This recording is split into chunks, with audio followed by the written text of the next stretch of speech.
Bucks and Sando are best friends. Long before they entered the Goldfish Bowl of AFL coaching, they were teammates and housemates. In another time, Nathan might have consoled Brenton for the loss he suffered 12 days ago. The siren will sound, and the Roos resurrection is unfolding before our eyes. Football never ceases to amaze. That costly defeat might seal the Crows' September fate. You know, the horse had bolted. We just spent all our petrol tickets getting back into the game again. Sando struggled to make sense of one of the biggest upsets for the season. The Crows lacked desperation. They were beaten at stoppages, and they left too much for too few. Dangerfield! Dangerfield can't do it all. Well, you would have backed him in, surely. Meanwhile, Collingwood is marching towards the finals. There's Beam snapping a goal. Looks good, but he's put a throw. Tonight, Bucks and Sando will share the anguish, frustration and despair that comes with AFL coaching. But when that siren sounds, friendships will be forgotten. This is Thursday Night Football.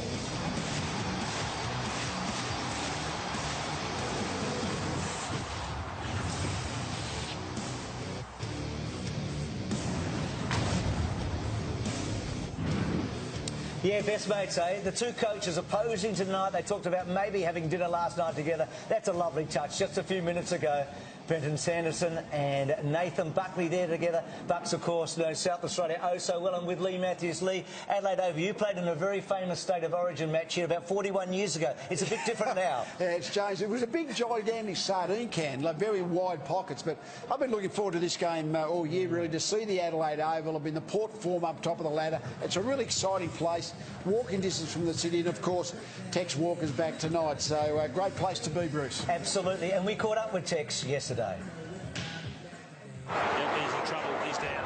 Big drama for the Adelaide Crows now. I think it's a knee. I think there's real trouble here for Taylor Walker.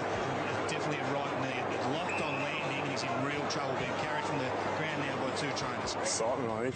It's been a long 12 months. Really confident that the program that myself and Duncan Kellaway have gone through has given me the utmost confidence. So I'm really, really happy to be stepping back out there and playing with the boys again. Gets himself into a pickle, still got it, and goes bang. Yeah, I spoke to a lot of guys, blokes that have done their knee. Robbie Gray from Port Adelaide, I spoke to him a couple of times, and he was it's just good to speak to people that have been through this and give you a lot of reassurance. Trent Henshaw's been through it, and Matthew Richardson as well, so it's good just to get a bit of reassurance and a tap on the shoulder and say you're on the right path. Yeah, I've learned a lot in the last 12 months, and I'm just really looking forward to going out there tonight and playing my role for the team. Walker from 55, stroked it magnificently. He kicks the goal. It's strength, power, speed and everything. It's probably, if not better, it's probably about the same as what it was before I did it. Here's Walker, goes to work, tries to fend off Cleary, shoots a floater towards the goal. It's good. It was great to play with the State League boys, the young fellas, and they really embraced me, so I was really happy to play with them, and knee pulled up fine, so it's yeah, as good as it can be. It was just great fun to be back playing footy. Didn't matter where it was just great to be back playing footy. Cometh the moment, cometh Tex, the man. And there's so much about Tony Modra, the affection towards Tex Walker. The anticipation in this town is hard to articulate with his comeback. What do we expect tonight? He was so good 2 years ago, played the first 5 rounds last year. Well, it's hard to know what he's had a couple of games back at the SANFL level, so that's good. I mean, really getting through unscathed, I reckon that's the most important thing in his own psyche. But if he can kick 2 or 3, he's done his. So you 0 to 3, Lee, or 4 to 7? No, I'd 0 to 3. I reckon if he can just get through the game unscathed, get involved in the game, if he can kick 3 goals first game back from a knee injury, he's done a good job. Well, changes the structure of the forward line as well. They've got Podsy Adley and Betts there, and so they've got that dream lineup, haven't they? Well, he was, but the last full year he played, Bruce was outstanding in 2012, kicked 4 goals plus 11 times. So the Crows are really, but he looks fit. That's the one thing. Sometimes they don't look as fit when they haven't played, when players haven't played for a while, but he just looks in really good shape. So Mark Bickley there, the Crows premiership captain. So we go to Collingwood. So much to be impressed about Collingwood. 3 changes tonight, Lee. They're good names. They've only missed 1 match, each of them, so they come back pretty well, fully fit. Yeah, a bit of experience back. Maxwell, Tuvey and Young, and a few of the younger guys slipped out, but they're a pretty young side anyway. Frost and Keith, the young rookie elevated key position defenders, doing a really good job. Cloak hasn't been outstanding. He's only getting about a goal a game, so he hasn't been great. But the one I've been really impressed with, and what he's doing for his age, is Brody Grundy, their ruckman. I mean, it's only his 15th game tonight. I mean, just young ruckman, and even their second ruckman, Jared Wicks, is playing his 13th game too. Really young kids, but while he's not sort of big, strong and powerful, he's got really good agility and balance. He doesn't seem to get knocked out of the road. I mean, Sam Jacobs might be trying hard to impose himself with his bulk, but Grundy's been outstanding for such an early stage of his career. Said before, you feel like he's been around for a lot longer, don't you? Yeah. But he has had a huge impact. What a night. Let's go down to ground level with Tom and Richo. Oh, it's so good down here, Bruce. Got the band going off behind us, but we better get onto the footy, Tommy. Collingwood midfield is absolutely on fire. They're A grade.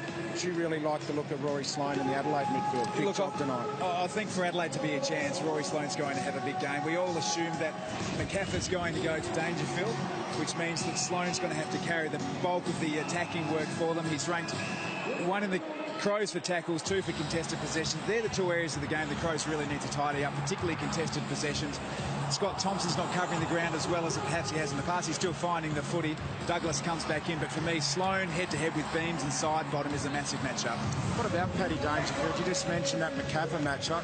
Could he go and start at full forward just to make Collingwood think about it a little bit? Look, I think from the first bounce, when you're talking about the Crows forward structure, there's so much talk about Tex Walker at the moment, and there should be. But if Dangerfield goes forward, all of a sudden, Buckley and the coaches up in the Collingwood box are starting to think about matchups. You mentioned Richard Douglas. He is a big in. He's an underrated player. Yeah, he's the best and fairest from the Crows, Richo, from a couple of years ago. Hasn't had great numbers against Collingwood, but as we said, the depth of the Collingwood midfield through Swan, Pendlebury and those sorts of players we mentioned roll off the tongue. Douglas needs to step up as well. So looking forward to it. I've been caught up in the emotion out here as a South Australian, which I'm tipping the Crows tonight. You're a little bit too patriotic, but it's going to be a ripping battle in the midfield tonight. It sure is, and Brenton Sanderson said it's the hardest decision he's made as a coach. He didn't play Riley tonight. It would have been, well, there you go, Tom. Would have been his 200th game tonight. He hasn't played him, so there's 5. That's a beautiful touch, isn't it? There's five ins for Adelaide tonight. We all got distracted by the banner, didn't we? Absolutely, with Tommy Hayfield. And took Collingwood to 4 grand finals. Talking about Tommy at half-time, I think. Yeah, the Adelaide lineup, Rutten back in, Walker obviously, and Douglas will be a big in. I mean, they're going to really need to play at their optimum level. I mean, Dangerfield is probably going to get the McCaffrey tag, but he really needs to have a really big game, because that Collingwood midfield, they're together, they're all fit, they're all well, they're all in form. So I think that's where the Crows have to be able to at least match Collingwood to cause a bit of an upset, given Collingwood would be heavy favourites. So Dane Beams and some of the players taking some oxygen before they come out into this wonderful stadium. They're trying to make it 5 in a row, Collingwood. They've had a pretty good run. They started inauspiciously against the Dockers, and that had plenty saying it was going to be a lean year, but since then they have been outstanding. 5 wins and just the 2 losses, and travelling to South Australia holds no fears for the Magpies. They've won 8 of their last 9 against the Power and the Crows here in Adelaide.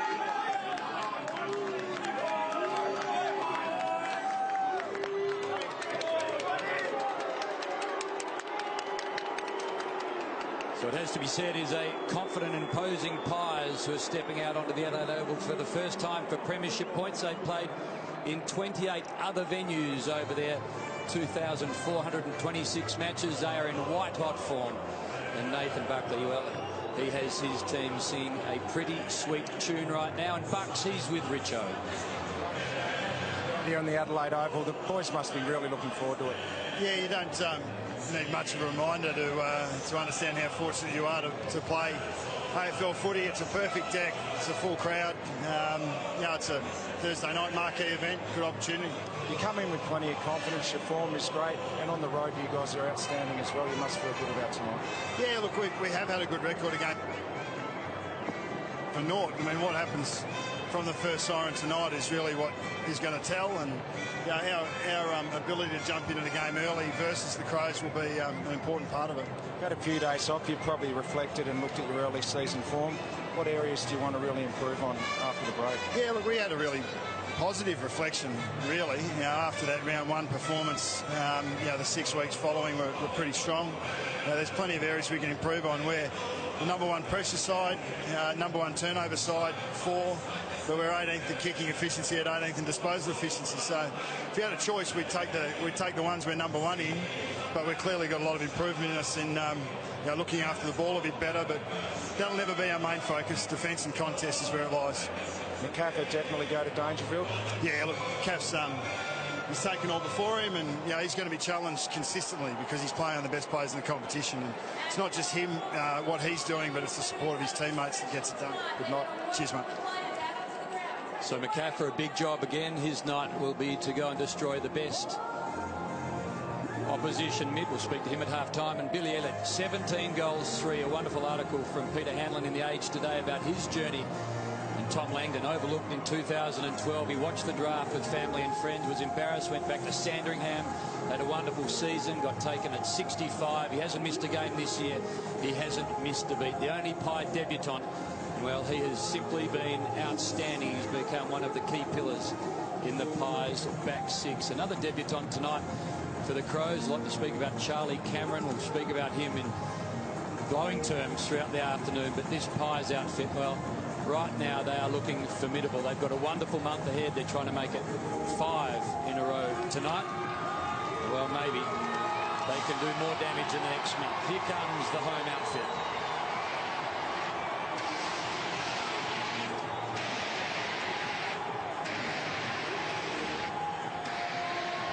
Crows, well, they've had 12 days to stew and to let the Demons' loss burn and fester. What can they produce tonight against a side who is in such good form, full of confidence and looking so dangerous? It's a big assignment for the Crows, and you think if finals are on the agenda, tonight is the night where they must kickstart their year. Let's go down to Tommy Harley. He's with Coach Brenton Sanderson. Sando, it's been 12 days since the Melbourne game. A bye, obviously. What's been the focus? Oh, mostly it's been defence for us, Tommy. We've been pretty happy with how we've been moving the ball. I know when we've turned it over, oppositions have scored against us. So we've just got to make sure we can't be afraid to make mistakes tonight. But if we do make a mistake, we can't be scored back going the other way. So I think you'll see a more defensive-orientated team tonight. I think attack comes naturally to players at this level, but sometimes you've got to keep teaching them defence. So we'll see what we get tonight. Expecting really hot first quarter. Both sides coming off a break should be really electric early. A lot of talk, obviously, about Tex. Great to see him back, but Richard Douglas in the midfield is going to be important. Yeah, I'm a bit emotional with Tex, actually. He's missed 12 months and hasn't put a foot wrong with his rehab and his recovery. And to see the number 13 run back out here tonight, it's going to give us a lot of goosebumps, I think. So, yeah, really, really excited. Hope he gets through tonight really well. And as you said, Douglas, not many people talk about Douglas, but he's a really important player for us. He gives us a lot of energy and drive through our midfield, and his defensive transition is probably the best of our club. We're all looking forward to this one. Good luck, mate. Yeah, thanks, Tom. Well, Sando talking about number 13, Tex Walker. 13, unlucky for some, adored by many here tonight. It's a full house. A lot of storylines. Tex returns, so too some key Pies. Collingwood at the ground for the first time. And it's Bucks versus Sando. Former teammates, housemates, and still, well, best mates. It's a big one. It's Thursday night football. It's the Crows and the Pies. So on a spectacular autumn evening, the Adelaide Oval is full to the brim. It is the Crows and the Pies, Thursday night football. And it is a full house sign outside. Perfect conditions for football. Breaking news, an update on Josh Gibson. There was a media statement released this afternoon from Hawthorn that said Josh Gibson has ruptured his left pectoral muscle and will be sidelined for approximately 10 weeks. Josh has had to have surgery this afternoon to reattach the tendon to the bone. So more poor news for the Hawks, and we hope all has gone well for Josh this afternoon. So Lee, Mitchell, Hodge, Lake, Rioli, and now Josh Gibson as we head down to Rory and Scott. Got your call. Tails is a call. It's a head. Okay, all right. Thanks, Stuart. So they've got a few out, Lee, Hawthorn, haven't they? Yeah, no, they have. They're without Gibson and Late. They're going to be sort of division for their big power in defence for the next few weeks. They might be mortal again. We'll find out. Seen some great shots, and everyone, well, no, Tom's going for the Crows. He's caught up in it. Tom, you've just come back from down below. I know you're an Adelaide boy. It's a great occasion to be here on such a night. Oh, it's absolutely massive down there. The atmosphere is electric, and speaking to Sando, I know him obviously very well. He's quite clearly up for the game, and I've just got the sense of how important Tex Walker is to that side. And Lee, he mentioned to Tom he's emotional about Walker coming back. A coach to say that about a player was interesting. Well, yes, I mean, one, he's the heartbeat of the side. I mean, he's obviously a really likeable character as well. But I mean, I think he just has so much emotion. You're hoping that his body holds up and he can just his career can continue. So there's a lot of mixed messages and mixed emotions, I think, when a bloke's coming back from a serious knee injury, particularly. Mackie, you know Tex well. I mean, he's part footballer, part entertainer, part rock star in this town, isn't he? Well, a long time ago, Graham Corn said that Modra's bigger than Bradman in this town, but what he meant, because of society these days, Walker's the biggest thing since Modra here, without doubt. He's not the best player since Modra here. You know, we've had Rashudo and McLeod and all those others, but he's the biggest name. The fans love the goal kickers. Nothing's ever going to change that, Macca. That's it. It's a huge night, isn't it? Because Collingwood have won their last 6 against the Crows, 8 of their last 9. Adelaide can't lose 4 games at home and make the finals, I reckon, and that's what happens if they lose tonight. And Macca, this is the first time you've been here for football since the renovation. It's quite spectacular. It's extraordinary. I saw my first grand final here 53 years ago. And Lee was here, and he saw Jezza kick 10 in a State of Origin game. I think his wife had a baby the night before when he flew over Saturday morning, if I can recall. It was a very unusual preparation for Jezza Blayback. But this is the moment. We're in the moment now, and it's Collingwood, and the biggest team in the country, up against Adelaide at the Adelaide Oval, and Douglas gets that first kick away. Charlie Cameron and Marley Williams. What a match-up that is. So Cameron there getting Williams into the camera. Just a quick on Charlie Cameron. Is well done by Kerridge. Cameron's mum and dad, Charlie and Virginia, are here, and his girlfriend Sari. They've come from Newman in Western Australia. That's 1,100 metres, 1,100 k's north of Perth. He's a minor, Charlie. Taken down Young. Thompson can't quite get it out. Pendlebury, Young there. Ball not out. It'll be a ball. And Charlie Cameron was the player who implemented the tackle there. Forward pressure is his go. Interestingly enough, we've got the midfield matchups as we predicted. McCaffrey to Dangerfield, Kerridge to Pendlebury, Beams and Scott Thompson at this stage going head-to-head. So quickly, Thompson out the back bets. He's not going to get there. Podsiadly well held in the end. Young, one of the 3-ins for the Pies tonight, gets his hands on the football earlier. Just on Cameron, he's a fascinating story. He played league and union, went to America playing baseball, hadn't seen a Sherrin until he was 15. The fist from behind, well done, Frost. So it was Walker who got a warm reception early, and then he gets a frosty reception from the Pies. Frost straight to him. Would this home crowd go berserk if somehow he could get his hands on the football early, Walker, and get an early goal? Confidence. A big thing in this game. Dangerfield terrific to Sloan. Ignored Bet Sloan. Wide ball, Yetch. The work onto that right boot. Can he get the distance? It's going to be offline. First score of the evening. Away of the Crows. He had got, they thought, would be a rib injury to keep him out for a month. So he's a surprise packet. He's probably the reason Riley's not playing tonight, because he got back in. He's their long-range kicker. Didn't quite keep it on line, but he'll often try to give the ball to Yentz around the 50-metre line. And Lee, the other one's Brodie Smith. They're the two that bang from outside there. They're two flankers. McKay. So McKay, good-looking kick off the boot, but not all that well in the end. Here is Cameron. He runs into a dead end. Williams strips him of it. Clever little kick by Williams. Smith, he's the other long one, but he couldn't quite get hold. Now Podsiadly on the wrong side. Doesn't panic. Back to Brown. Brown, eyes up. Can he find a target? He does. Douglas has worked hard in the first 5 minutes. It's a good setup by Adelaide. Obviously, the ball's inside their forward 50, so they're able to build a defensive wall across their half-forward line. Brown was the player who kicked the ball, and he's got Jamie Elliott as his direct matchup. So Mr. Couple with the bump, Douglas. He's one of the big 4 or 5 bumps so far this year before last weekend. He's a thumping kick. He'll be sucking them in. He really has worked hard in the first few minutes. Had a bit of the ball. He should kick a goal. It's coming back, and he does.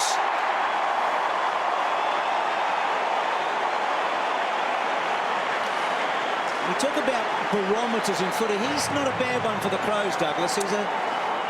Well, the emotion in the game has been the Crows from the beginning. They've been winning the ball in time. It's only the first couple of minutes of the game, but in terms of which team has really brought the energy first up, the Crows have won that little mini contest. Who starts best?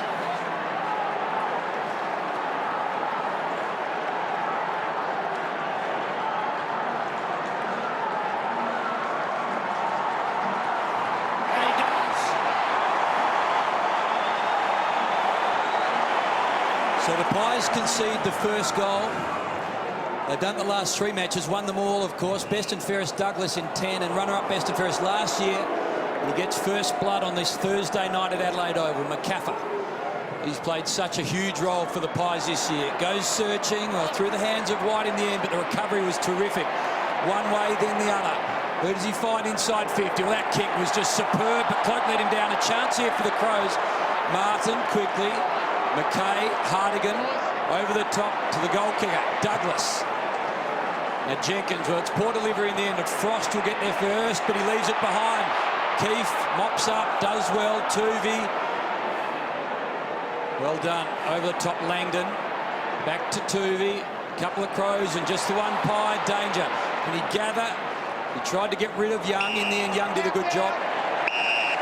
Free kick Adelaide, downfield, straight to the ground after the disposed of football. Yep, Mark's here, please. Simple and clear explanation. So Brodie Martin with it. So good turnover there for Adelaide via the umpire's whistle after Dangerfield manhandled by Young. Martin goes short to right. Should say the reason why Martin had the ball, the umpire paid disposal downfield. So right, protecting the ball again. Kerridge, who's been their run with player in the last sort of month. He's got the Pendlebury job by the look of it. Very short, and then off a step right. Gets it to about 30 metres. Jenkins sandwiched between a couple. Walker and Podsiadly at ground level. Over the top, I think was it Maxwell? It was. And then getting down very low, Tuvey and Ebola. Richo, tell us about Cloak. Yeah, well, he spoke a few weeks ago about the importance for him of taking his first mark and kicking a goal. So, Trav, not a good start for him. If he had his time again, should take those out in front, I reckon, in your hands. Grundy won the tap, but in the end, Thompson got his hands on the football. Couldn't quite find a Crow. Langdon. Well done. Jesse White and Maxwell streaming. Nothing ahead. He's just going to take a few on himself and wait for some Pies to give him a bit of support. Pendlebury, as always, with so much time. Unusually misses the target. White asked to do a lot. Well done, Martin, in the end. Stood up, but Elliott quickly with the ball. Back to Beams, into a bit of space, waiting for it. Smith, the bounce. We had to jump and get it, but he had time. He works it over the top to Hartigan. Runs into a bit of trouble. Back he goes, retreats, quick kick. It'll sit up over the top for Rutten, and now it's all about making choices for the Crows. Short ball, just to Douglas. Gee, it was just Hamish, wasn't it? So Douglas so productive. That's a good kick. Podsiadly off a step. Sloan on the burst. It was a brilliant kick. He's got an open goal square. It has got the accuracy, nearly. Hasn't got the legs. It pulls up. Keefe gets back. And with a short one, gets to Langdon. What a start to his career Langdon's had. The 2 high draft picks, both have been injured, Scharenberg and Freeman. And he hasn't missed a beat. Well, he'd want that one back, but he's still had a terrific season so far. But not a great start for the Pies. Positive running from the Crows here. Rory Sloane got on the 45. The ability to use the ball in the middle of the ground. This ground's larger than I thought it was at first glance, so gut running important. Well, Maxwell, important, got a fist in. Spills, Hartigan. Wanted Jacobs, just intercepted in the end, and terrific stuff. The Pies out through Pendlebury, who just brings it wide. He's got some run, cruising on by McCaffer. Bounce, important here. Elliott, a little deft touch, not quite. Second effort, terrific from Jamie Elliott. Laird, tackled by Beams. Help came in the form of McCaffer, and that ball is held up. That's holding the ball. No genuine attempt. No genuine attempt to knock it clear. Don't. So No genuine Laird was clear. just Happy to hold it in. beset upon in the end by both Beams, and McCaffrey made sure the ball was going nowhere. He heard the umpire, no genuine attempt. Thanks, Josh. So chipping around, Tuvey, Langdon. So Langdon. And that one again misses its mark as he did a moment ago, but no damage done. Beams. That one he shows a fair bit of it. Smith cuts across. Thompson. Laird. Caught a moment ago. Thompson. They worked it okay. Kick down the line. Now Jenkins is a good runner. If he can get the run of it, he doesn't. Tuvey was good there. Cutting across. Sloan up the front. Crows want a free kick. Walker first real touch. Cameron, little Charlie Cameron taken down. Terrific tackle coming from Williams. Douglas and Williams fighting for the same ball. How does the umpire see it? Ball up. Richard? Yeah, Nick Maxwell has the Podsy Adley matchup. He's really pushing back into Collingwood's forward line to try and draw Maxwell out and get space for Jenkins and Walker. That was Elliott a moment ago, not Williams, by the way. Got a chance to get to match this intensity that the Crows have brought into the game, Collingwood. They've just been a little bit sloppy at the moment. They haven't adjusted to the pressure that the Crows are creating. So the Crows started this so much better than they did their previous match against the Demons, where they were so poor early. The intensity here continues from the Crows. Can they get a second goal? Laird over the top. He's looking for Podsiadly. Maxwell to beat. Maxi wins this one. Just having a look at the Dangerfield-McCaffrey matchup, both with the forward disposal at the moment. Dangerfield setting up that forward entry on the back of a turnover. Pretty evenly poised. McCaffrey doesn't usually get that much footy, so probably slightly ahead at this stage. So Grundy just leaning on Jacobs. He held up, knocked it a bit of space. Crows first hands onto it. Betts couldn't quite get rid of it as he would have liked. Pendlebury fumbles the football. White tackled by McKay. Ball spills. Pendlebury again finds it, then over the top, works out in the end for Wright. Did he get taken high? Umpire said so, played it well.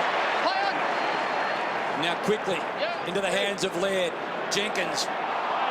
Keefe both with huge pace. Jenkins just outsmarts him on this occasion. Can he kick a goal? The second across the face. So all the scoring early going the way of the Crows. Need to put some scoreboard pressure on here. That's 9 inside 50s to 3. Contested possessions 20 to 13. Right on top here, the Crows. It's a bit like Sydney last week with Hawthorn, isn't it? Tackles 10 to 6, so they've brought the intensity. Just need to put it on the board. But there's not enough shots for that kind of superiority, Tom, at this point. Gee, even that kick aside bottom to Frost was pretty ordinary. I mean, Frost had to dive and mark it a 10-metre kick. So that kick down the line, White has been impressive for the Pies so far. That kick to Cloak early in the night was terrific. And it's a strange venue, I guess, for Collingwood, the new redeveloped Adelaide Oval, but they average about 70,000 in their home game. So the big crowd and the noise shouldn't be affecting them too much. They should be used to that. No doubt about that, Lee. I think they're averaging 58,000 this year, Lee, the Pies. Yeah, it's amazing. So Swan on the burst to Ball. He'll use the run again. Swan's so good to get back there and then kick a high one. Free kick, I think, to Cloak. He had a fistful of jumper, didn't he? And Cloak quickly gives it off. And Lumumba and Collingwood get the goal.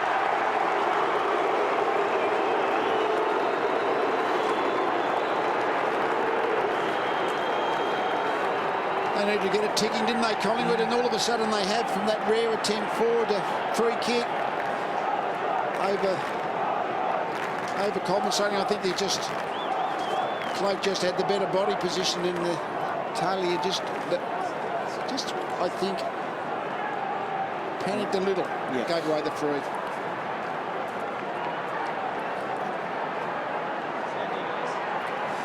Well, going into this game, Collingwood were the second best team at scoring goals from their percentages of inside forward 50s. The Crows 17th, and that's playing true at the moment. Just so effective when they get the ball inside their forward 50. The umpire saw something in the replay, didn't show.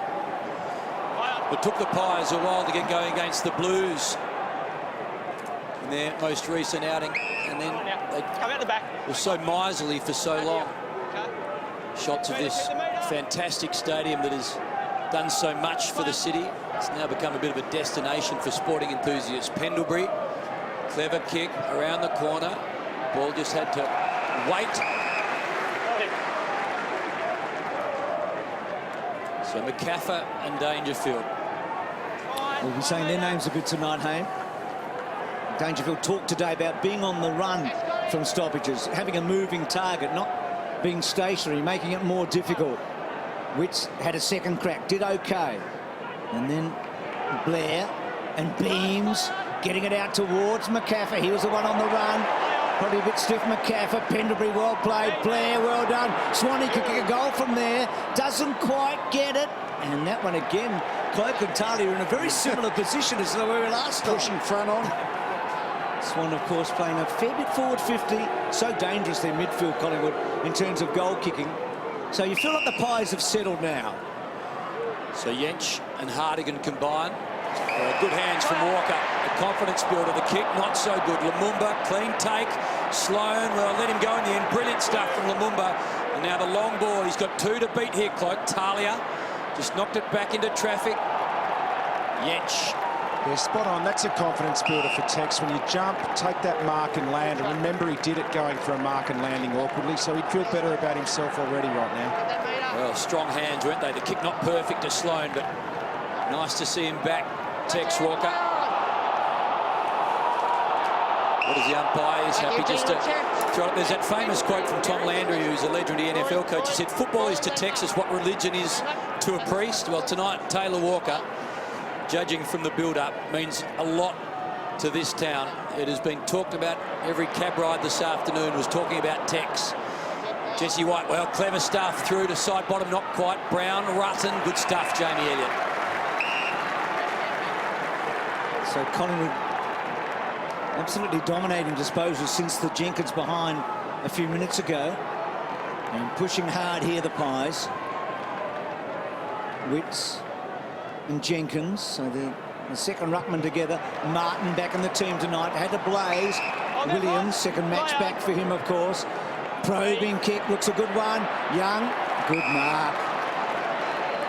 Well, he's got the leg here, hasn't he? They were hemming the Crows in, and they had those 2 players, Young and Langdon, were both sort of parked on the other side of the centre square. As soon as they got it, straight out to that open field.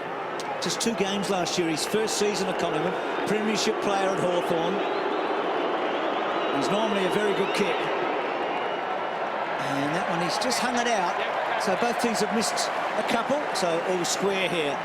Let the Crows off the hook there. Adelaide, as Lee quite rightly touched on, all on the one side of the ground. They still need to have representation because these flanks are wide, and it's a perfect night for skill execution. Podsiadly and Keefe to wrestle. Neither in the end. Grundy, young South Australian, big tackle in the end. Spills. In the end, side bottom happy to walk over. What a wonderful player side bottom has been for the Pies, particularly in the big moments. Hardly a seat spare on this Thursday night. Witts. Well, both he and Grundy there together. Witts on that occasion just tapping down. Crows a chance here. Well, then over the top Jenkins, but he had space and side bottom closed him down. So where is Walker? It's not going to go quite as far as he would have hoped, but he's around the ball at the moment, cruising on through Williams. Clever to Tuvi. Interesting watching McCaffer and Dangerfield. We'll watch them at the stoppages. Just the rules have just been tightened up on what you can do in the periphery of the stoppage. And McCaffer, I think, is you can't face him, you can lean on him, you can touch him, but he can't hold. It's interesting to see what he can get away with there. And there is Dangerfield, Lee. So it's a good tap from Jacobs. Then Dangerfield's kick to centre half forward. Well marked by Young. He took off in front of Walker. A couple of strong marks. Just on the McCaffer Dangerfield one, when you're looking at just physical matchups, he probably matches up as well as any defensive tagger on the physicality of Dangerfield. So we'll keep an eye on that. He's strong through the hips as well, isn't he? Yeah. Williams is kicked to a contest. Side bottom, ridden into the ground by Betts. Eddie claiming it. Gee, Douglas has been prolific. Good kick. McKay on the burst. Tries to lace it out, too tall for Walker. That would have brought the house down. Langdon getting back. And Langdon, and that's a much better kick. And finds Young, who's been everywhere. Wheels onto that left boot of his now. Long penetrating kick. McCaffer. He almost Talia read it well in the end. He and Cloak got the ball first. So going to be a battle, Talia and Cloak all night.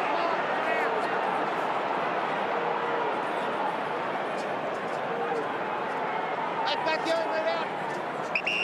Move on now. Play on, play on, play on. So Sloane sits underneath it. Maxwell, he judged it pretty well. The foot race begins. McKay gets there first. Young, the pressure is on. McKay gets it again. Wanted to find Dangerfield. Just had his handball impeded in the end. The Pies, they do a good job. They might blow me, will. Got to make an attempt. That's it. That's it, Brett. They look like they'll be hot on that tonight. There's a lot of umpires in the crowd tonight too, I think. That's right. As always, the Adelaide fans were bellowing for that one, weren't they? Here's Talia, very wide. Hartigan, not a good kick. That's the second one he's turned over. 2 poor kicks from him in the back half. Side bottom, that's not a great kick either. Put his captain under pressure, gets it back. Beams, what a player he is. A little chipper. And that one rolling out now, so scores a level. The other key midfield matchup is Sam Kerridge from Adelaide on Scott Pendlebury. Now, Scott Pendlebury set himself up across half back to, I guess, repel the ball on screen there. Sam Kerridge needs to be a bit smarter. I know he's a younger player, he respects his opponent enormously, but he needs to draw the ball to make sure Scott Pendlebury is accountable to him. Well, Pendlebury was under pressure, got the football away. McKay, kick smothered. Rutten combines. Well done. Jacobs, Thompson. Oh, not quite. Again, Walker the target. Langdon, he's taken more marks than any other Pie this year. Takes another and brings it to a man that feasts on the football. Oh, they're ready. Play on. So the Pies just happy to chip around. It's fairly much a man-to-man game. There's sort of 2 or 3 tagging type one-on-ones in the midfield. So there's, when one team gets the ball, there's usually just pairs of players all over the field. So then it has to be slowed down or go to a contest. It goes to a contest now. Grundy's the big man for the Pies, front spot. In the end, Kerridge cleverly just put it over the line. There's much less sort of a zony look in this game. There's more pairs of players, so all over the field. That's the way the setup has begun. Well, Douglas has been going to Swan as well, and Beams and Sloane have been going together, plus those other 2 matchups we've talked about, the Dangerfield Pendlebury tags, and there is Kerridge. It's on the full. And that was on the full, so sign bottom. Well, both coaches spoke about it pre-game, didn't they? Nathan Buckley really impressed with the pressure that Collingwood applies, and that was the area that Brenton Sanderson wanted his Crows to improve on from the bye. So both teams at this stage following coaching instructions. So side bottom sets it up. Jacobs in a good spot. Interesting kick, wasn't it? It was always going to be to a big pack. It was a strange one, actually. Yeah, Grundy didn't go forward with Jacobs, and that when the ruckman didn't get back, kick long, floats into it. So Thompson, well, Hartigan's having an absolute shocker, I've got to say. White comes in and kicks the goal. Collingwood in front. Well, he's had 2 kicks that have gone straight to Collingwood players, and he's had a handball there that went straight to a Collingwood player. So he's had a really awkward first 15 minutes. Done a lot of things right in the early part of the game, the Crows, but really their disposal, even going into the forward line, they've missed targets 2 or 3 times, and that just gives the ball back to the opposition.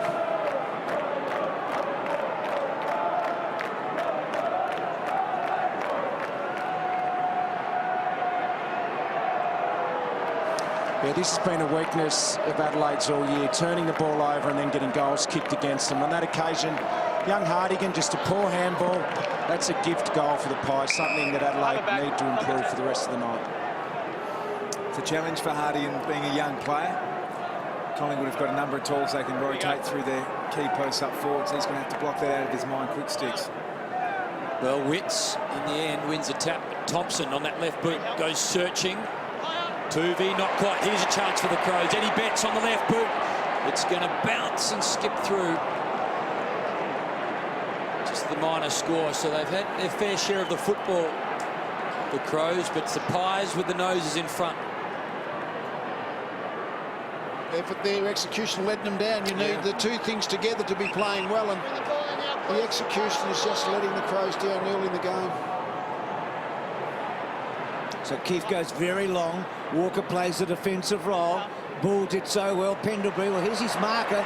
Kerridge kept it in. Did he? Well, must have been out. Looked a clever kick by Kerridge. Need another goal here, don't they, just to reward for their effort. Keep the spirits high going into the quarter-time break. Two areas contested possession, 32-25 in Adelaide's favour, and tackles 20-9. So no question about their intensity and effort. So Whitson Jacobs, Beams on the up, side bottom, hooks it back to centre wing. Rutten used his body pretty well on Grundy. Well done by Young, gives Grundy a bit of a flow at it. Terrific tackle by Smith. Pendlebury with some strength. Brown, ball still in close quarters, Adelaide. Thompson to Brown. That's a better kick. Here he is, big Tex, and then Tex off a step to Betts. Well done at the back from Tuvey.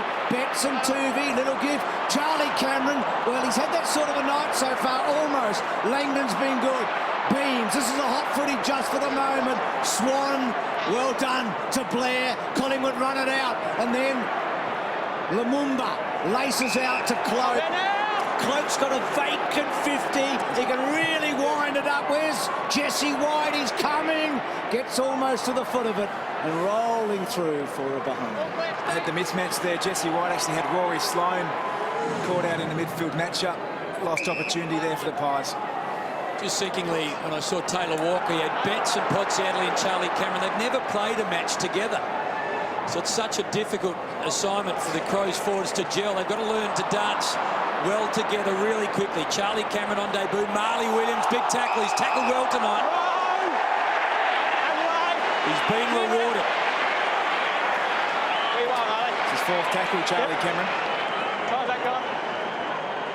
Got that bouncy stride about him. Walters from Fremantle reminds you a little of that. Well, Jenkins disappointing in the end. Can he recover? He gives it off Yench. He's got a lot to do over in front of Cameron. He gives it back to Yench. He was under pressure right. Well, he hardly had a chance to grab the football. He was taken over, kept it in somehow. And the pressure is on Yench. What does the umpire say here? Throw it back in. Charlie Cameron is one of those players that grew up playing another sport. Tom, he'd only played 30-odd games of football when the Crows drafted him. He looks a role player, Hamish, and when you've got Podsiadly, Jenkins and Walker, you need someone at the feet of those key forwards who's at the very least going to keep the ball inside your forward 50, so that's his role tonight. And there he was trying to charge his way through. So Sloane gets a free kick within goal range. One other thing about Cameron, we're always going to call him Charlie Cameron. He's one of those players you're always going to say the full name. There's some players like that, isn't it? Great name. So, was that a high on Sloane? Well, Yep, second one there. So, a good player needs to nail a goal for the Crows. They've had some chances. So have Collingwood, by the way. Collingwood have worked their way back in beautifully, but big stuff here for Sloane. Quality player. Good kick. Doesn't come back, though. And a behind. So, Crows, we've talked about their chances. They're up and about, but they're against a very, very tough team tonight, a team that will play 4 quarters. Well, McCaffer just shanked the kick a little. Beams had the time and the space. They recover the Pies. Langdon, a couple of Crows. Sloane, well, Sidebon with a bit of pace, closes in quickly. Sloane asked to do a lot in the end. Well done by Sidebottom, allowed Cloak to go and get the football. Just slid at the wrong moment. Crows, hands on the football again. Tex, seen a bit of the football. It was an ambitious kick. Jenkins got there after the bounce. Sloane again amongst it all. Sidebottom still riding him hard. Jenkins, well done, Beams. Terrific through heavy traffic. Quick kick. Well, almost an off hands for Blair. Can he somehow keep it in and collect? He can. Brilliant stuff from Blair. Wonderful handball. Quick from Swan. Oh, it was good stuff from the Pies, but the Crows, they should be able to mop up. Well, not in the end. Again, huge pressure from Collingwood. It just keeps coming. They keep applying the heat. Richo, you're watching Tex Walker closely. You mentioned in the opener he spoke to you during his recovery. How do you see him moving tonight? Going well, Tom. I think he'd be happy with how he's going at the moment. He's involved in the game. He's pushed up, taken some marks on the lead and had space, had 5 or 10 metres on Frost. So real positives there. Thompson. McKay's been fairly busy. Not a good kick. Langdon's been terrific. Releases Williams on the right side for him. It was a neat-looking kick, but not well directed. And Podsiadly gets back. Pozziatti played in the grand final against Collingwood, didn't he? As a cat, got injured, didn't he, early on? He busted his shoulder. It was the first year of the sub. He was subbed off before half-time. Kicks to centre wing. He's the one premiership player out there for Adelaide. Now, Pendlebury might get within range here. He's a pretty good finisher, Pendlebury. Yes, he is. Oh, boy, that's big. Yeah, like it when midfielders, when you approach the 50-metre line, you think, well, can I go all the way? He saw the space, went over the 50, cute angle, but he still was able to kick the goal. It's sometimes a lot of midfielders just don't want to actually break the 50-metre line. They're just wanting to find someone inside, but you don't need to pass the ball off if you can carry it into kicking distance yourself. It's great close-up vision. He's had a look inside. There's nothing that really stands out as an obvious option, so backed his left leg, and gee, that's a valuable goal. That hurts the Crows. A couple of goals back now. See Bucks heading down. We'll speak with Mark Bickley. Richo will find him at quarter time. Pendlebury just plays a game in a different time zone, doesn't he? He just seems to have... Glides, doesn't he? Just glides.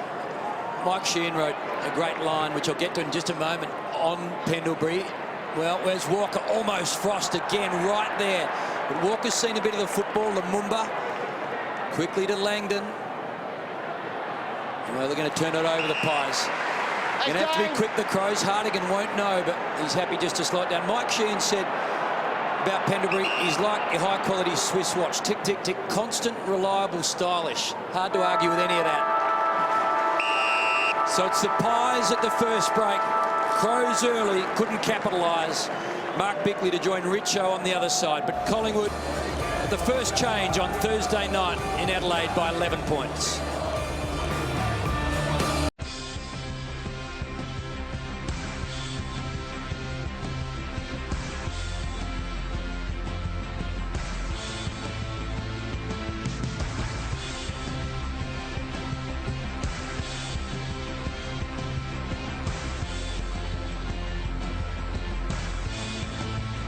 This Thursday night clash, it's had a huge build-up. It's been sold out for a long time. Tex Walker just adds to the whole theatre of it all. He had a bit of the football early, but it was through Douglas. The Crows got the first, the Pies, they got the next three, and at quarter time it's the Pies by 11 points. Neither side has won a Thursday night contest in their histories. The Pies 0-5, the Crows 0-1, but it's the Pies' favourites tonight. Bucks just addressing his troops. The Crows, well, they've been indifferent here at the Adelaide Oval. They've just won against the lowly GWS, and they've lost the showdown to the Swans, and that shock loss really against the Demons. So what can they muster tonight? The Pies, they've been in terrific form. They've got three of their stars back, and well, right now it's the Crows who are keeping in touch, but they were wasteful in the first term. We'll see how this plays out. Nathan Buckley, as we said earlier, he lived with Brenton Sanderson in 1994 in North Balwyn. They thought about having dinner together last night and thought better of it.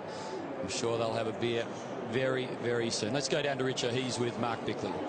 Biggs, that Pendlebury goal hurt a little bit, but you did a fair bit right in that first quarter. Yeah, we did. Probably didn't reward ourselves. You know, we had a lot of inside 50s, had a few opportunities, just didn't make the most of them. So I guess, yeah, it's the teams that make you pay when they really finish it, and that's what Pendlebury did. He's a good player. I thought your entries, this went a little bit wide and shallow at times. Is the focus just to get it in a bit deeper? Yeah, look, shallow was definitely the problem. We just probably need someone servicing and the one going back to goal. We had a lot of guys leading up, not so many going back deep. How are you finding Big Tex? He's moving all right? Yeah, look, he's a little bit scratchy early on, but we expect that after 12 months off, but still finds the ball really well. Thanks, Biggs. Thanks, mate. Good on you, Richard. Second most clearances and second most tackles in a quarter for the Crows so far this season, and yet they're a couple of goals down. Yeah, they've been a lot of run the clearances, contested possessions, tackled better, but I mean inaccuracy, 1 goal, 4. If they kick 4 goals, 1, they get the reward for effort. But just that final shot, just weren't able to generate enough chances. And that final goal from Pendlebury sort of really stung them, didn't it? Yeah, really hurt, without a doubt, Bruce. But as you say, Lee, the areas that are controllable for them, which is their intensity and effort, has been up. Just need to get a bit more efficient going forward. They've been very Tex conscious as well, I think. Perhaps look for some other options, Jenkins and Pozziatti in the forward 52. So the first chapter in the book, and the Pies by 11 as the second gets underway. And Beams, who's been prolific this year, not quite able to get rid of the football to McCaffrey. Thompson applying the pressure. Both got it. Crows have dropped the spare man back just to try and generate from It's McKay, Lee. some run from behind, yeah. McKay and Young are the opposing players. And Goldsack doing that defensive job on Brodie Smith. Smith, no real rebound from him so far tonight. Grundy, first disposal for him tonight, to Tuvey, to Pendlebury, to Elliott. And then Elliott off a step. Neat-looking kick. There is Goldsack and Smith, the two in question. Smith probably held on to. Goldsack brought down in the tackle, then slaps it back.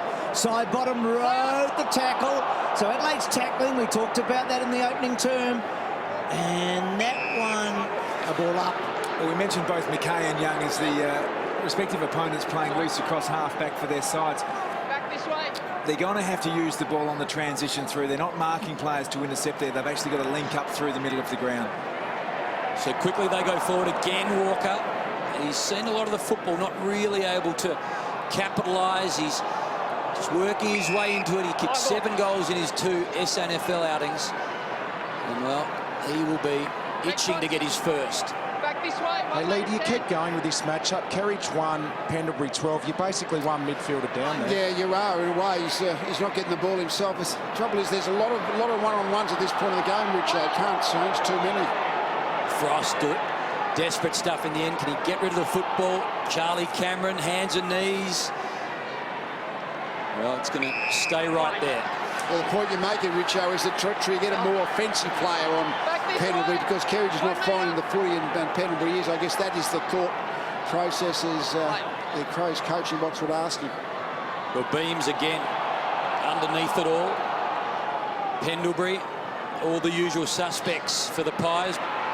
Bullocking his way through Dangerfield. Sloan. Well, Beams again has the win. But the Crows will get hold of the football. So out on the full. So certainly Adelaide's intensity, as it was at the start of the match, but they need to get something on the board. Collingwood can absorb this. Now, what do you think, Tom? I mean, has he got the legs here, Podsiadly, from here? He certainly did in his day, and when he's on song, its form suggests thus far it may be beyond him. So he's going to kick from about 54, isn't he? So very tight angle, opens up for the left. Well, that gets rid of that conversation in a hurry. Lumumba, Walker and Lumumba, and Elliott runs it over. So Adelaide in that forward 50 again. But those entries have just been sloppy, haven't they? Well, even that one was again a shallow target to a player 45 metres out. They need to be far more aggressive to the 10 to 20 metre range. Pendlebury got the ball over the top, was under pressure, and Beams lost the football. Smith, the quick kick forward. Who's there for the Crows? Frost takes care of Walker. Keefe, who comes in and just kills the forward thrust. And with those shallow entries, Tommy, that Langdon and that, they're going to chop them off all day long around that area. 1 metre. Thank you. 1 metre. Keefe, what a revelation he's been, the big Queenslander. Had hardly seen a share in himself when the Pies came knocking. Grundy got the tap. Sloan benefits, lost it. Cruising on through Dangerfield. He keeps his feet, then loses it. Can he somehow convince the umpire it was in? No. Dane Beams slow to get up there. Working well as a team, at least Dangerfield and Sloan and Douglas, they'll block for each other. Not only block for Dangerfield, he'll do some blocking occasionally as well, and Thompson. So in front of that famous scoreboard, in front of the hill, in front of the fig trees, and the Pies win the clearance. But here's a chance for the Crows. The dash of Smith, long ball, bullets the ball. It's got the travel, but in the end, Keefe happy just to see it through. Just watching that last stoppage inside the forward 50 for the Crows and talking about Pendlebury and Kerridge. Kerridge needs to be proactive because Pendlebury is dictating all start points at the moment. He's all over him. Gee, that was good from Charlie Cameron. Douglas back to him. Young and Williams. Well done, Cameron. Couldn't quite. That was impressive because he was hunted down. Side bottoms kicks a good one to Grundy. So Grundy in the back pocket. So the second quarter started very much like the opening. And then Grundy off a step. Lots of one-on-ones. We've talked about that. Podsiadly gets across and belts it out. I think it's a big night for Eddie Betts. Came across as a restricted free agent. Adelaide are paying him a lot of money. He's had a poor last month. He had a very good first couple of matches. There's Dangerfield, who hasn't quite got off the leash, but I reckon a big night for Betts tonight. in front of this wonderful stand with some famous names on it. Wanganeen, Oti, Bashir, Frost Williams and Mark Rashudo, and the players play in front of a full house on a Thursday night. Right now, Collingwood doing a little better. So when you look at the Crows and you think Dangerfield, he might get his ball 25 or 30 times, but he's got to get 3 or 4 goals. He has to be a real contributor, I would have thought, to their goal scoring. Sidebottom just hacks the ball forward. Goldsack, who's played such a wonderful role wherever he's played in recent times for the Pies. Manhandled and the ball spills over. Just on that Eddie Betts issue, they need to get the ball in deeper though, so Eddie can work his man up, turn him around and then get back on the crumbs. The shallow entries don't help Eddie Betts out either. Tuvey, one of the best small defenders going around at playing on a player like Betts, so he's not going to have any easy possession. So Dangerfield, Thompson, Kerridge. Now Podsiadly asked to do a lot. Well done. Keefe read it pretty well and just put the ball over the top into the hands of the former skipper. Sidebottom. Williams, a little step, wants to get back onto his left. Tumbles the ball forward. Tough assignment in the end from Elliott, but he did a good job. Knocked it down. Beams. Well, won't quite get to Cloak. In the end, Rutten's got to be quick. He wasn't. Sloane, he's got 3 Pies attacking him. It spills out the side. A chance, quick kick, ricochets right. Fires the handball. Talia. It's a hot footy. Tex will lead to the race.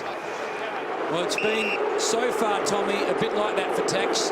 Tex seen a bit of it, but nothing really clean. Yeah, he's working really hard, and one would suspect that the start to get a little bit weary in the legs coming into the second half, so perhaps closer to goal, maybe Jenkins pushing up to get that ball from half-back. Good tackle on Young. I tell you what, Cloak a moment ago, Italia was just fascinating.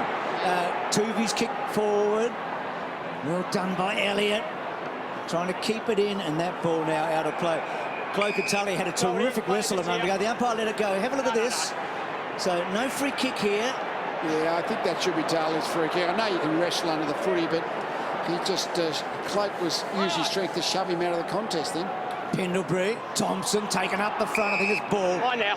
And the ball up. Taking on Travis Cloak for 2 hours, Lee's like doing a 2-hour weight session. It's going to be a wrestle, I mean, because every time the ball comes to them, they're actually just almost just pushing against each other like two big oak trees just pushing against. Grundy probably won the tap. Dangerfield. So much in congested footy, isn't he? And not for the first time he's won a free kick down the ground. Walker, little give. Yench. Those ribs have made a remarkable recovery. Run down by Frost. The ball still in and looked out. Lumumba, now it's out. And a boundary throw in. Jenkins. Oh, gee, Keefe and Jenkins at it. Let it go. So, that's silly. Down here, Josh Jenkins. So free kick to Jenkins. Just undisciplined play, that.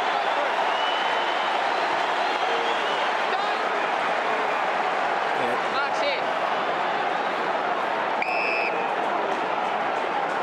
Stay out, Rory. Play on. So a chance for Jenkins. He's the leading goal scorer for the Crows, and he's going to go long. Podsiadly asked to mark between Keefe and Maxwell, and in the end, the Pies who have the win. Every time I see Keefe, or I say Keefe's name, I feel like a geezer. Keefe. Well, Keefe goes short and finds his man Swan, who's just working his way into the season. He's just such an unbelievable accumulator of the football. Last 5 years, all Australian, each of them. Blair. Darts and weaves, the 2-11s on the outer side. Pendlebury in the end. He put it back into the hands of Blair, Sidebottom, and Wright was right there. So a big crowd. They've only seen the Crows have 1 win from their 4 outings here this year. Port, the crosstown rivals, yet to be beaten. The Crows would love a big scalp to get their season rolling. Jacobs took it out of the air. Walker tries to turn Frost. Frost was terrific. And Langdon gets him.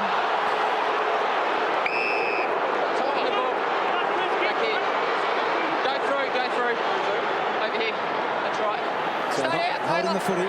So 40 minutes since an Adelaide goal. Now Collingwood have done this to Carlton and Essendon this year, where they've had this massive long stretch without conceding one, and now they may be on the burst.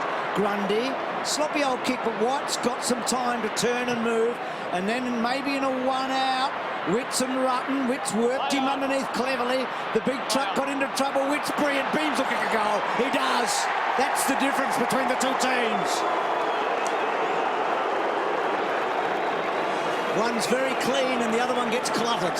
Space inside their forward 50 in a one-on-one contest, so it was Witts and Rutten. At best it was going to be a break-even for Rutten given the ball was in, but had space to work in. Then Beams comes in just with his direct opponent, got goal side. So yeah, I think that was a really good example of the different efficiencies of the two respective sides inside their forward 50.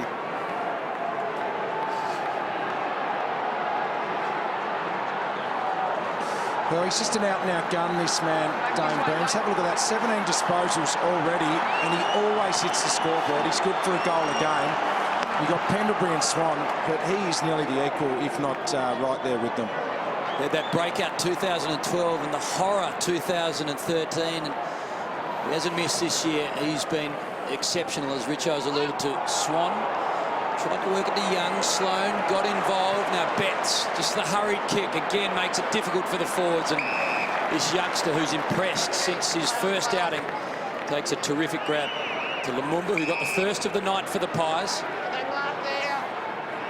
Interesting to read about Langdon. He had everyone around at his house, family and friends, in the 2012 draft. Didn't have his name called out.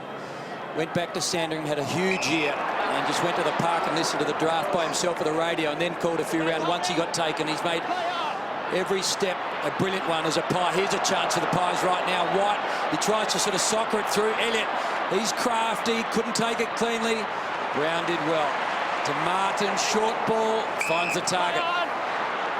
They play on quickly. They're under immense pressure, the Crows. Smith, normally a beautiful kick of the football. Tex, terrific take. Off a step, long ball, Sloane. Well, he turns it over, and well, the Pies, they're still under some heat, but they've got the numbers. Tuvey, Langdon. The give was good. Williams threaded it through. Lumumba, Tuvey. Tuvey off that sort of familiar step. White's looked efficient. Hardigan got rid of him that time. And a boundary throw in. So Adelaide dodged a bullet a moment ago. It was an inefficient entry for Collingwood. They really looked like it was a goal. Fantastic crowd here. An official sellout. Do they get to 50,000 as they did in the showdown? It'll be close. Maybe a touch over. Let's hope so. Douglas. Good kick. Walker. So he's getting up the ground. And Walker to Sloane. Said that before a couple of times. Sits for Sloane. She's a hard worker. Running. Beams to run him down. Can he deliver? Gets it over the top. And here's Betts' chance. Jenkins.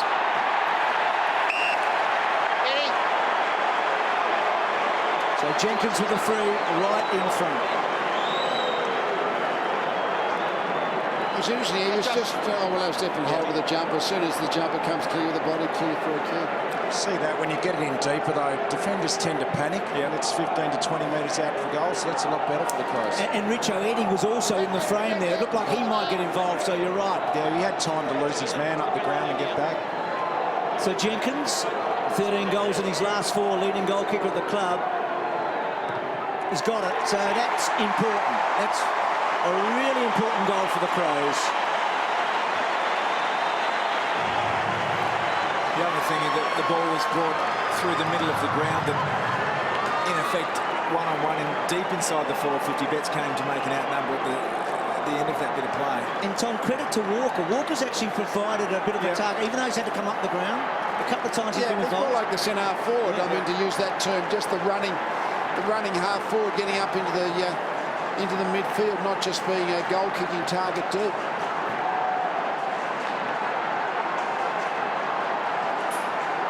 It's been some sort of a journey for Josh. Townsville, Crocs, Mount Gambier, Swan Hill, Essendon rookie list.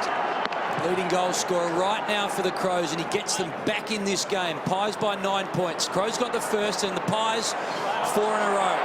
That breaks the run. Grundy. Ball. Sloane put the tackle on. He got the kick away. Heard the umpire. Not 15. Yench pulls the trigger. Goes wide. Cameron. Williams has been such a terrific inclusion since the Tuvey injury. Hasn't missed a beat, really. They work it. McKay, Walker. What can they build? Over the top. Great kick from Walker to Betts. They play on quickly. A chance maybe. Jench, well, top of the square, right. Langdon, did he get a fist on it? Jench celebrates. As they always do, they'll chat. I believe it's a goal. Can we just check to see if Fingers got the ball? Score review. Umpire's call is a goal. Can we please check to see whether the ball was touched off the Fingers beforehand? Review underway. Inconclusive there, that's a goal. Get it back to the middle.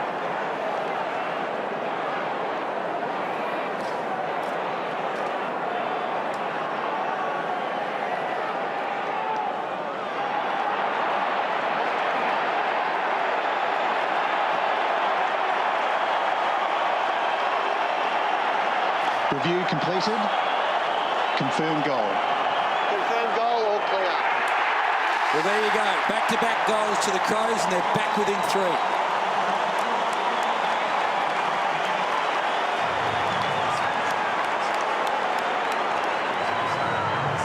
That's the one, Lee. I'm not going to go on about it, but that's the one. When the goal umpire's in a good position and calls it a goal, it's a goal. That's the one I sort of have been banging on about. Yeah, no. I've been a bit, well, you wait for 30 seconds to try and see if the vision helps to get the right decision. And very rarely does the vision anything but inconclusive with the touch ball. Now, Tex Walker moving really well. He's up to 5 marks and 8 disposals. It can work provided there's a long target deep for the Crows. Jenkins has provided it. Podsiadly moving well, Tex. So Swan out of the centre. Brody Martin cuts it off. The other guy that's got off the leash is Brody Smith in this quarter. Yeah. He's been able to get a fair bit of the ball, and he's such a good kick. 50. Well, to Grundy, what about Grundy's play a moment ago in the middle of the ground? It was magnificent. But he's agile for the big 200-centimetre plus. So Thompson, he hasn't got the length. We know that. Well, nobody's got the length from there, I guess. But does he get a target? He does, out wide. And Brody Martin back in the team, played the opening round against Geelong, played against the Saints as a sub. He has played such small numbers, 2 games, 2 games, 5 games, 7 games, 2 games. That's his career to date.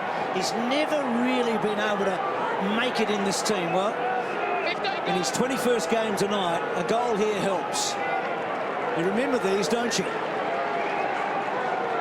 Can he put Adelaide in front? No. Always skinny, skinny, skinny, and misses everything. But Adelaide have done well. I mean, they've come back strongly in the last 10 minutes.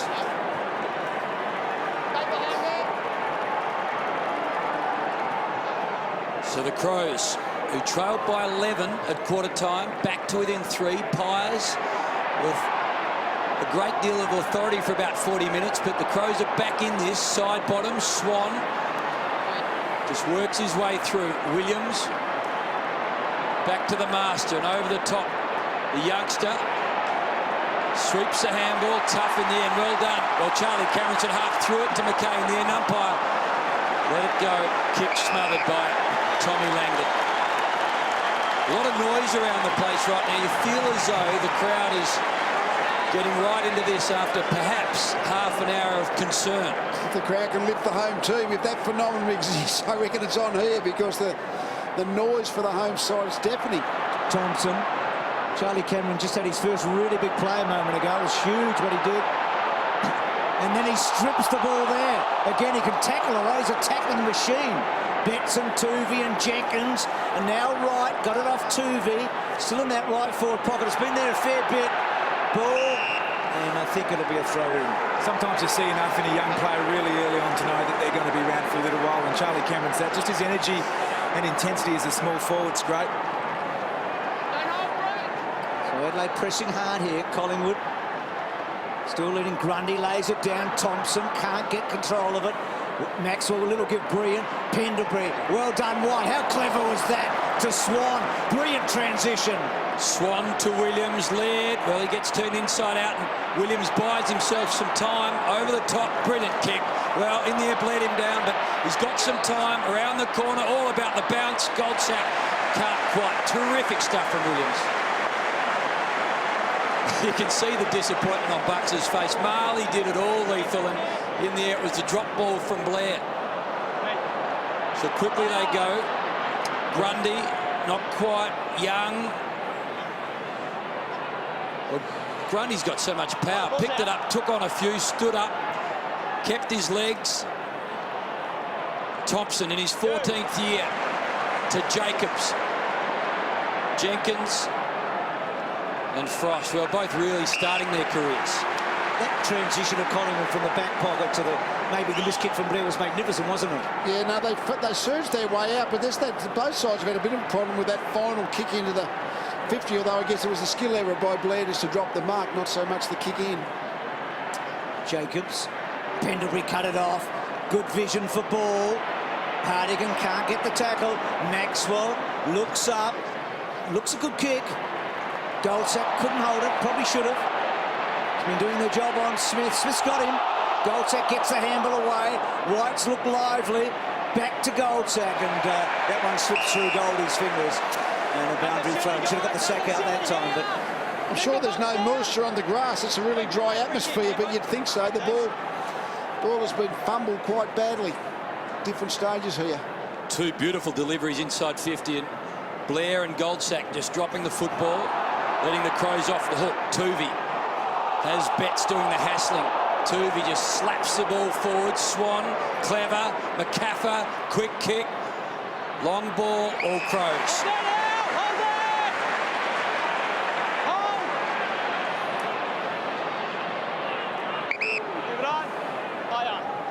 So they work at Podsiadly. Flies, strong hands. So they've managed to stay in this game when Collingwood started to flex their muscle. A couple of goals against the flow. So 9 scoring shots, the Crows. 8 to the Pies, 4-point lead to the visitors. And, well, right here, they're on with a bit of speed. Langdon. Long ball, one-on-one. Not perfect delivery to Witts. He had the height, couldn't take it. Laird, pressure. Blair off the ground. Quick pick up. Good goal.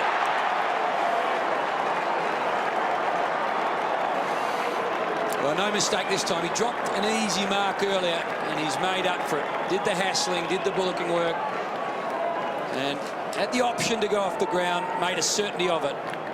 Clean finish, back out to 10 points. I like the two young ruckmen for Collingwood. Grundy, their agility, Witts, even then he created that goal by forcing his way to the contest with his hands. I mean, he was out of position, but he was still able to make the contest. Gee, they're promising, nice pair. Just great experience here by Jarryd Bear. Rory Laird would love that opportunity again, but really repaid his side after the drop mark moments ago. And as Lee said, Witts' effort there, just his combativeness and his ability to compete. Good tackle from Sloan, but Pendlebury got away, pretty good handball. Martin, well, he's dropped that down. Hardigan just pushed off it too easily. Beams. White got it from Cloak. High ball to full forward. Waiting down side bottom. He's clever side bottom. And he misses. Well, there you go. I thought the left foot was going to come into play. He'd be disappointed that he couldn't get the check side to work. But the Collingwood looks so much more dangerous, don't they, when they get the ball in that forward 50 than Adelaide. It gets in quicker, and you always feel like they're more likely to score. Their pressure all over the ground's more consistent than Adelaide at the moment. The really good sides have almost a mantra, harder for longer. And that's what Collingwood have been able to do so far tonight. When things haven't been going their way, their intent and effort has been consistent. We saw Bucks banging his head against the desk after the first drop mark. There's been 3. We might have to send some padding down. Frustrating gig, Lethal. Coaches get, it can be frustrating if errors happen. You're sitting there, you're in control, but you're not in control, really. The players are in control from siren to siren. Well, Jacobs, a little touch, and then off the ground, doesn't really have a win. Beams, brilliant. It's always brilliant. Pendlebury over the top to space. Blair kicked a goal a moment ago. This time held right up. Kerridge. Pendlebury, how did he get it out? But he did. Sloan. Pendlebury's just got an amazing ability to think his way through. Beams is becoming a major player. Pendlebury's 19 and Beams 19, so 38 between them, Hayne, in this opening term. Rode the bump well there. And good Mark Langdon. What a star he is. Then Langdon kicks to Witts. Half volley.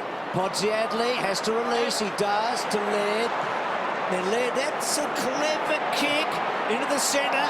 Walker didn't take it cleanly. This is big. Frost messes it up a little bit.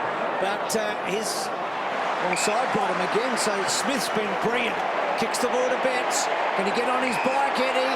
Adelaide going forward. Walker's, well, he's dropped it.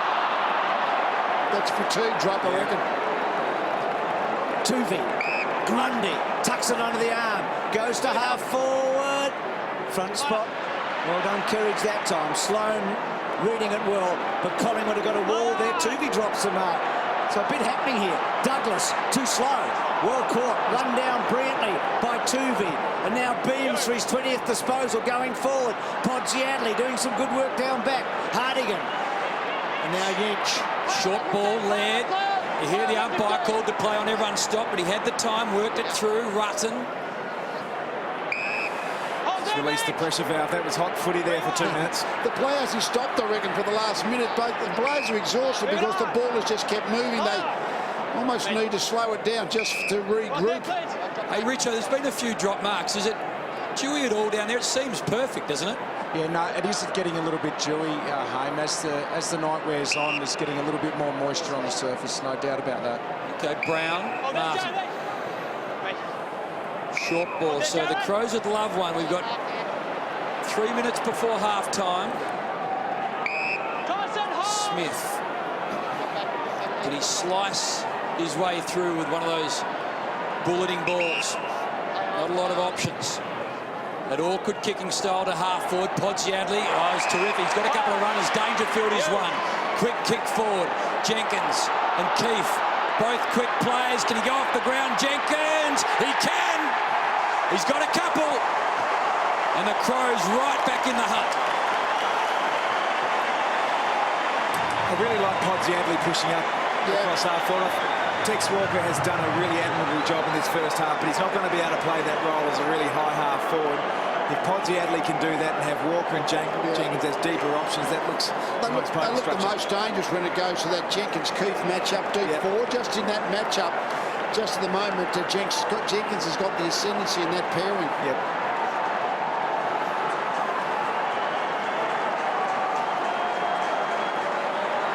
He's quick, Jenkins, isn't he?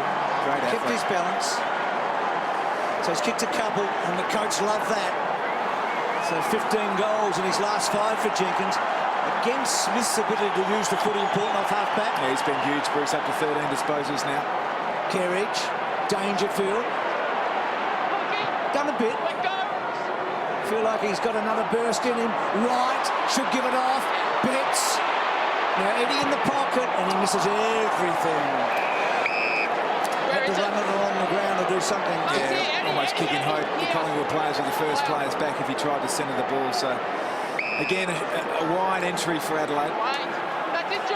It's been a real arm wrestle this opening half, though, hasn't it? Oh, it's an exhausting game of footy. Lumumba. Walker watches the mark. Lumumba, 27 times he's kicked a single goal already. I wonder if tonight will be the night he breaks it and gets a couple for the first time in his long career now. That kick's a good one. Elliott got down low, couldn't take the mark. Stood up, Dangerfield in quickly, and the boundary throwing. So I reckon the Crows would have taken this score at quarter time.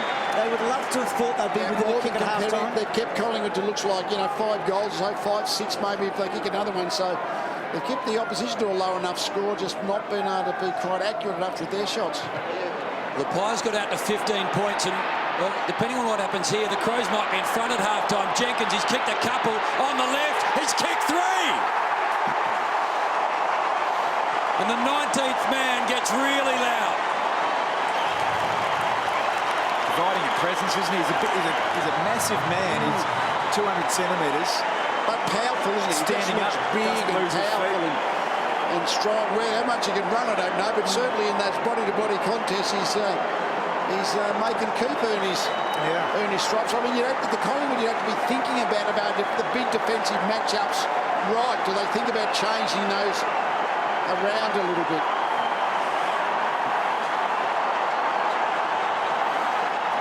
Richo, he's a forward with a difference, Jenkins. How have you seen him? Oh, he's been fantastic, and I just heard Lee say, how's he go running? He's been good. He's been getting up the ground and working back. There's no issue with his work rate. How's the noise, Richo? He's getting to dangerous spots. Oh, it's really loud. They've got the 19th man down here, Hayne, and they crank it up every time they get a goal. It's been a fantastic opening half. Thompson got it from Dangerfield. Adelaide have enjoyed a really good 15 minutes here. Frost broke the tackle. It was right. Maxwell, can Collingwood get back the lead? Ball says, let's slow it down. Out wide. Williams has been good. He's so good at that, isn't he? He can just step a man so brilliantly and then tries to protect it. Lovely kick to Elliott. This is where Adelaide will have to be careful. Collingwood have been cleaner going forward. Elliott. Little kick to the pocket. Wanting Cloak. Cloak was able to get rid of Talia. And then Cloak across the face. And the big truck forces it over the line. It was a late goal at just on quarter time from Pendlebury, which really hurt Adelaide. They just need to absorb this, maintain possession, use the ball safe. Ready to go. You would have taken that coming to the ground, all square at half-time, wouldn't you? Yep.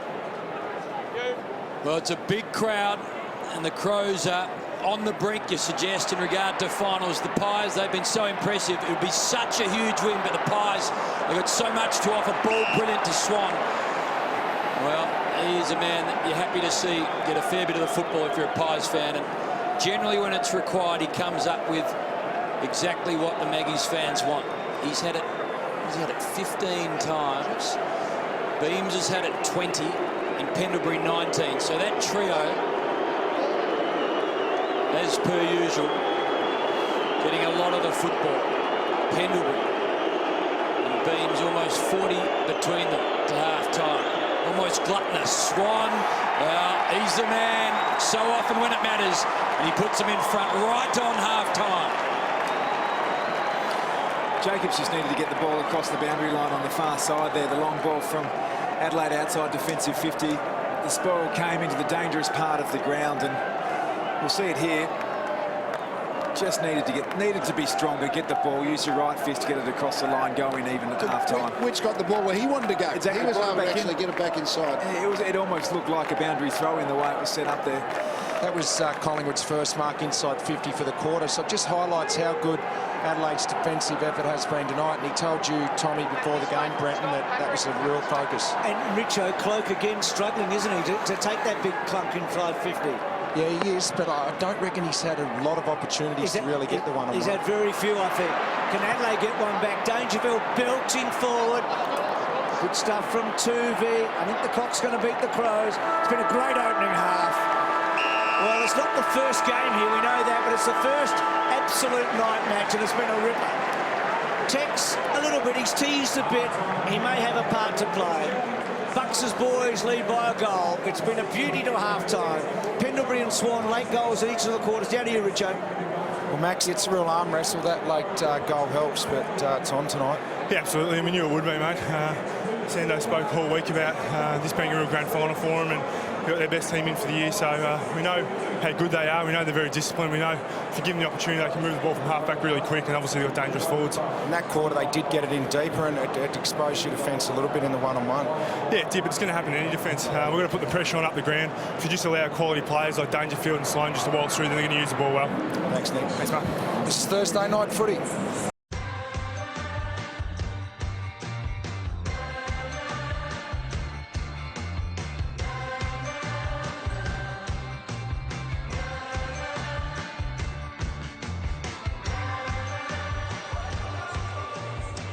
Welcome back to the Adelaide Oval, and it's Collingwood in a hard-fought game by a goal at half-time. But Monday afternoon, we lost an absolute icon of Australian football in the great Tommy Hafey. Tommy was an inspirational leader to so many people in the football community, but I think more importantly, he was a leader in the Australian community in general. He's going to be greatly missed by so many people. Our hearts go out to Maureen and the whole Hafey family. We love you, Tommy.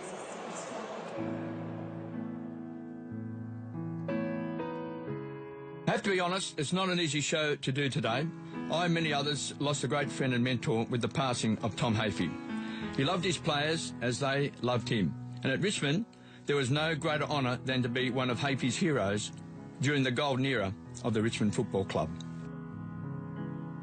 heard there was a secret chord that David played and it pleased the KB and Tommy had a cuppa 3 times a week.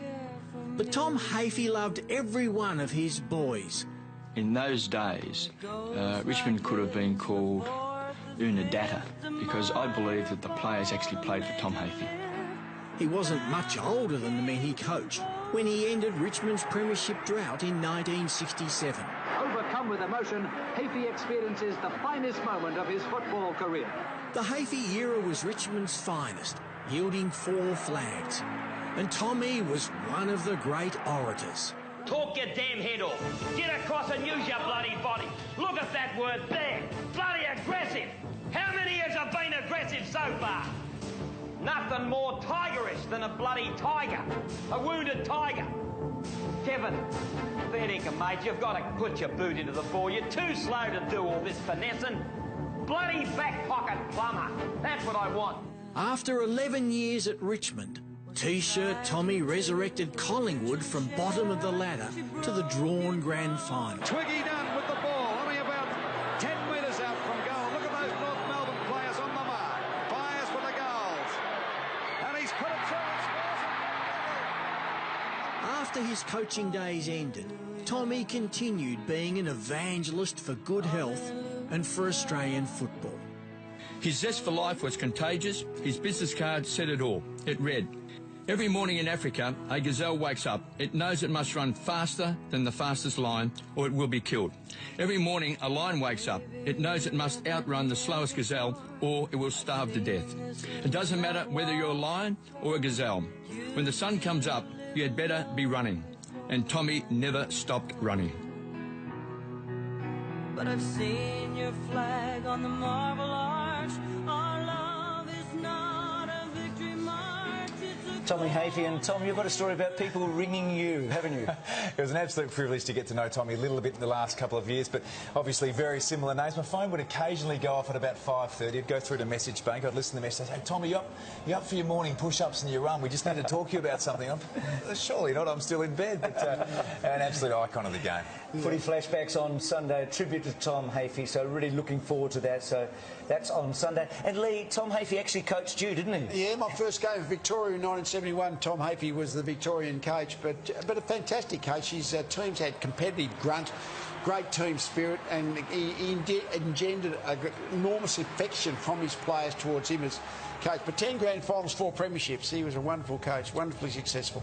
Less about premierships, he reckons, and more about fellowship. And that's Tommy Hafey, isn't it? So, back to the present, and what a game we've got here. And Brett McCaffrey doing a pretty good job on Patrick Dangerfield so far. He's been a controversial figure this year, hasn't he, McCaffrey?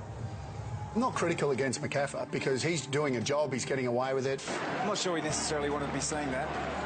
There were illegal tactics applied to Koch. I just didn't think that he gave him a run of the ball. I was showing my players that's how you tag. He did an outstanding job. He's getting better and better at it, game by game.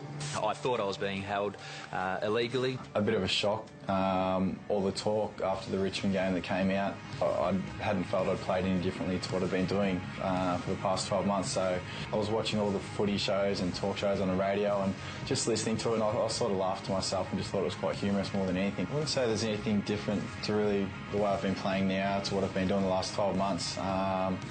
I suppose that's one of the reasons I said it's sort of come across as a bit of a shock, all the media and all the talk about it recently, because for me, I don't feel as though I've done anything different to what I've been doing since I started tagging. I made headlines for, holding or whatever, but I feel I haven't really been doing that. But that's the way it is, and I guess that's the way it's going to be umpired going forward, so I've just got to learn to deal with that. Yeah, Bucks, he's been really good. He's been very supportive, with all the talk that's gone on around, I suppose my tactics or however you want to put it, but he's just said keep doing what I'm doing. He loves what I'm doing, and my teammates have all said the same thing as well, so I suppose don't worry about what's being said out there, and I suppose most importantly it's what we worry about here at the footy club. Going into games, knowing that you're going to come up against the best players every week, and knowing how important my role is to sort of negate them and stop them having an influence on the game. It's something that I really enjoy. At the same time, I love having that challenge of having to go out and knowing that how important my role is to the team. Oh, he's a good kick. with. He's a beauty, isn't he? He's kicked 2 first-quarter goals. The artwork's just sort of a bit of a spur of the moment type thing. We've got a lot of guys here that are into their tattoos and stuff like that, so just leading into the season, I was always keen to get something different, and a couple of days later this is what I ended up with. They're all pretty random things there. I couldn't really tell you why I got any of them in particular, but just a few little different things I like, so yeah, I got a bit carried away, I think. He's a dead-eye. That is absolutely magnificent. So I feel like we know him a little bit better. I reckon those blokes he stands know him pretty well. We asked that question, is he the best tagger going around?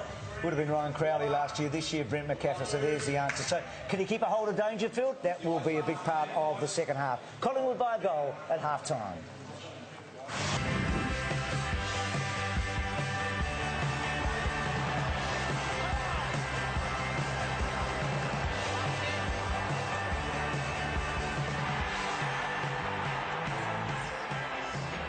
Welcome back to the Adelaide Oval. Now we've got a special treat. I'm joined by Adam and Lisa from Sevens House Rules. Now, you're obviously a Collingwood man, Adam. How are you enjoying it amongst all these Adelaide supporters tonight? Well, I tell you, Adelaide is very loud tonight. It's different from being back at the G, back at home. Yeah. Now, the Pies going to get up tonight. How are they going? Yeah, look, it's a tight game, but no, definitely Collingwood will get up, mate. Now, Lisa, how are you enjoying? Is it stressful watching your house being renovated in front of your own eyes?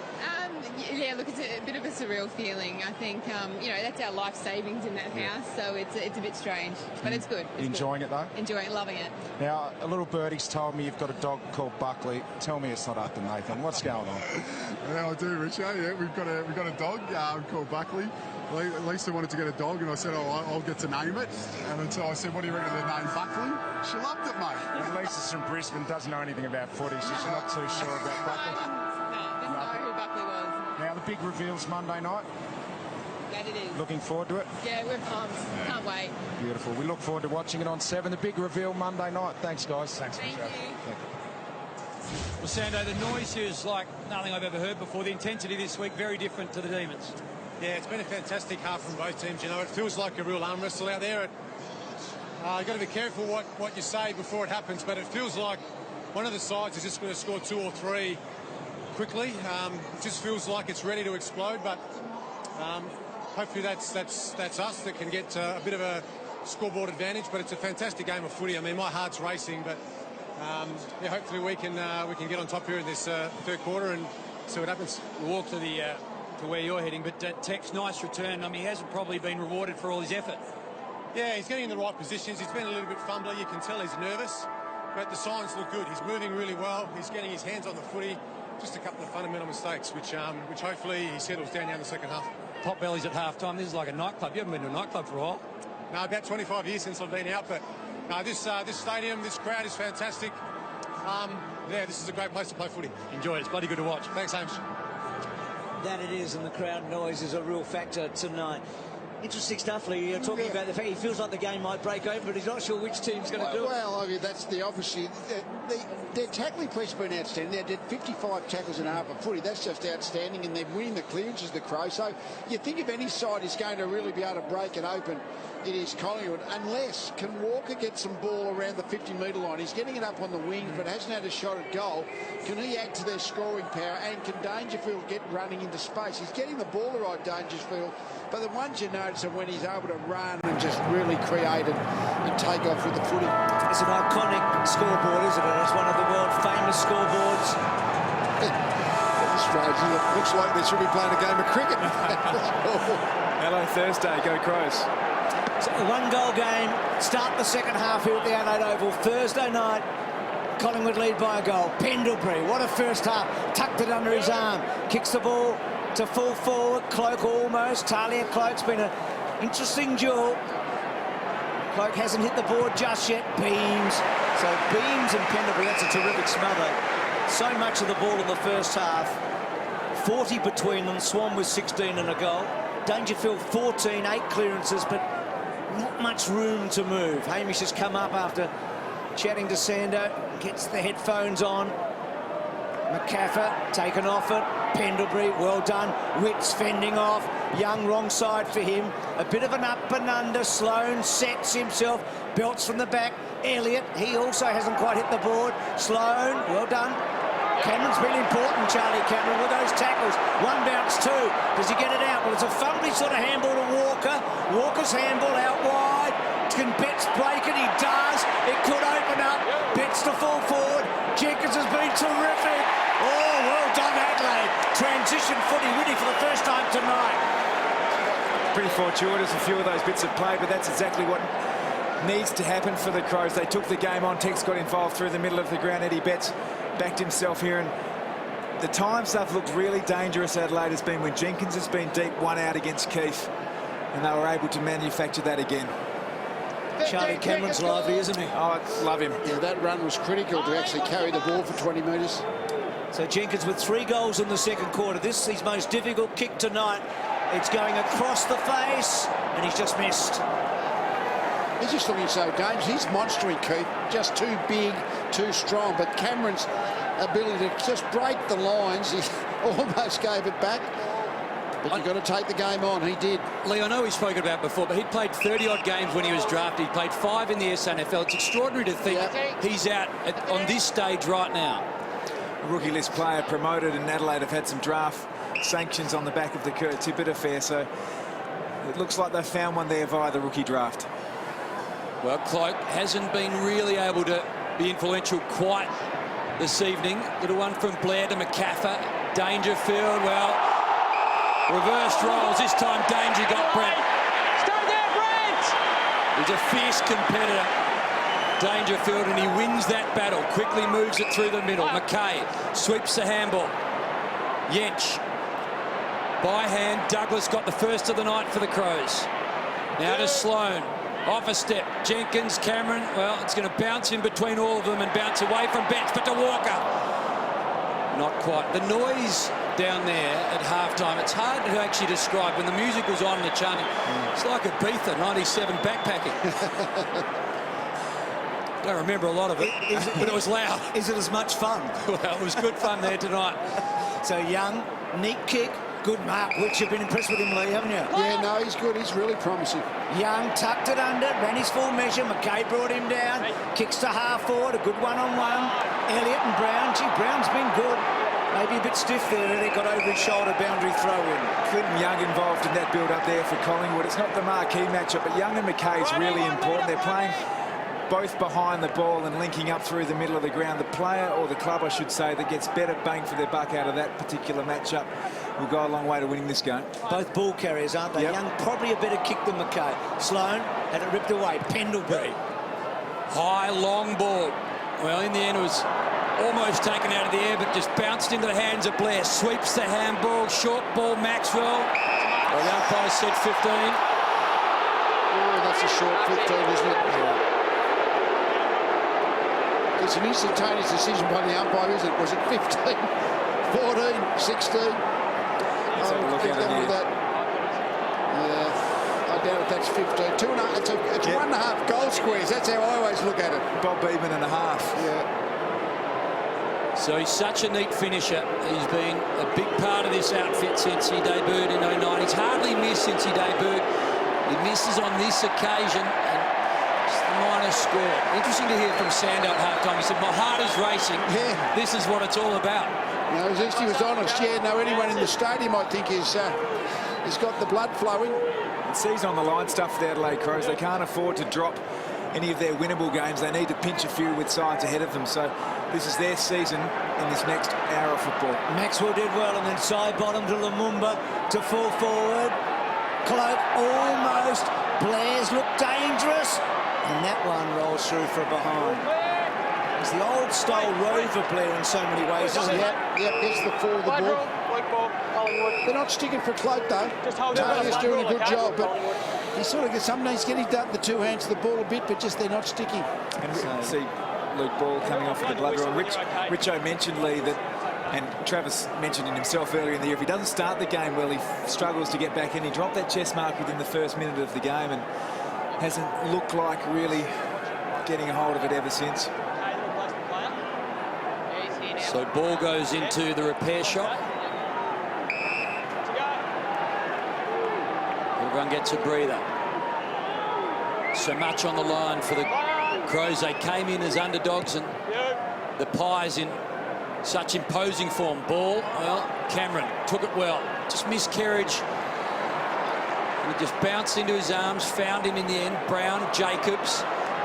Lovely handball to Jenkins. It was so good in that second term. Long ball, tough for Walker in the right spot. Well, both Langdon and Frost, youngsters. Ball bounces to Keith. Lumumba, he's got to work through a few. He does. They've got one out over the top. They're going to find him in the end. Grundy, back it goes. About the bounce, the pressure from the Crows. It's immense right now. Langdon, okay, work it through. Douglas, he gets another. He's got two. He got the first in the first. He's got the first to the third, and he's tied it up.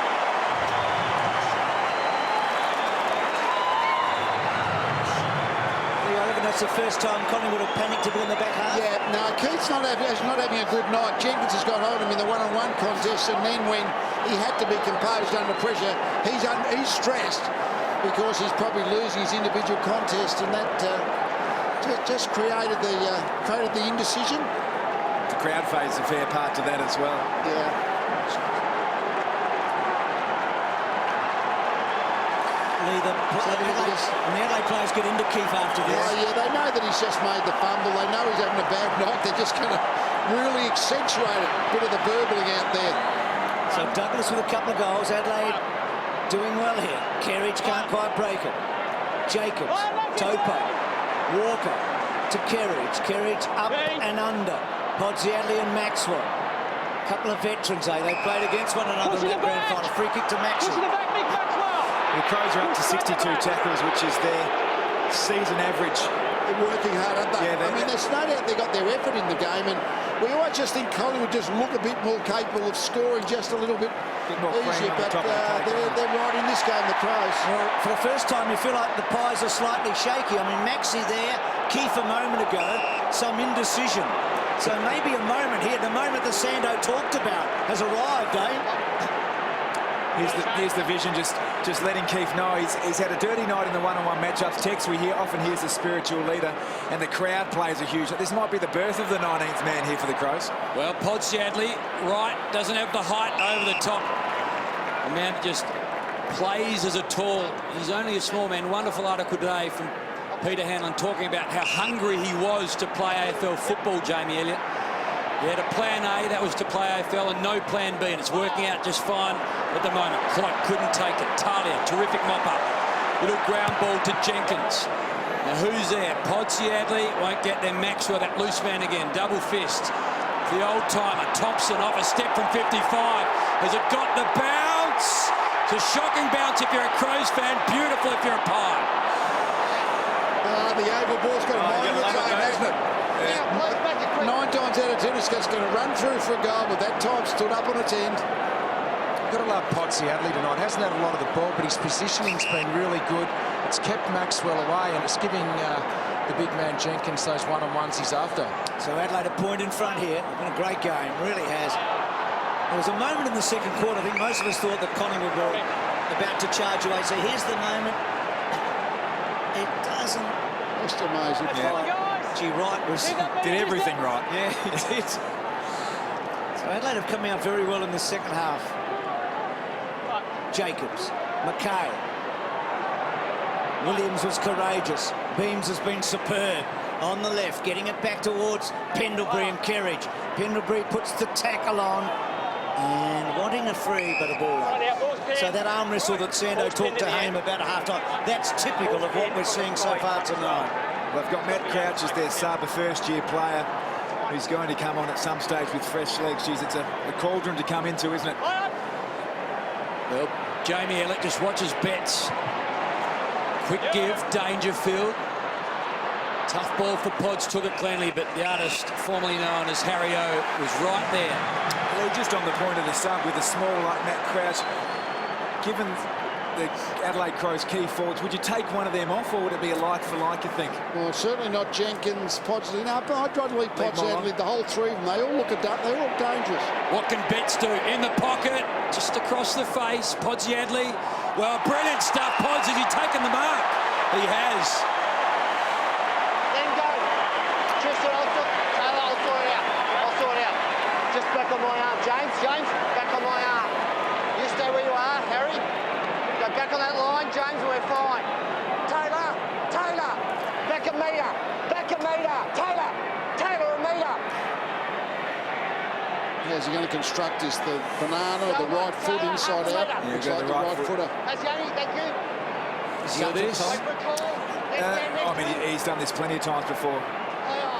Well, can he do it again? Yes, he can. Crows out by 7 points. They got the first 2 of the third. And the crowd right now is going balmy. It looks their best shot, doesn't it? One-on-one. Yeah, 12 to 2, yep. In fact, all of them, whether it's Podgiadli or Walker or Jenkins, whichever that player is deep, is troubling this Collingwood matchup.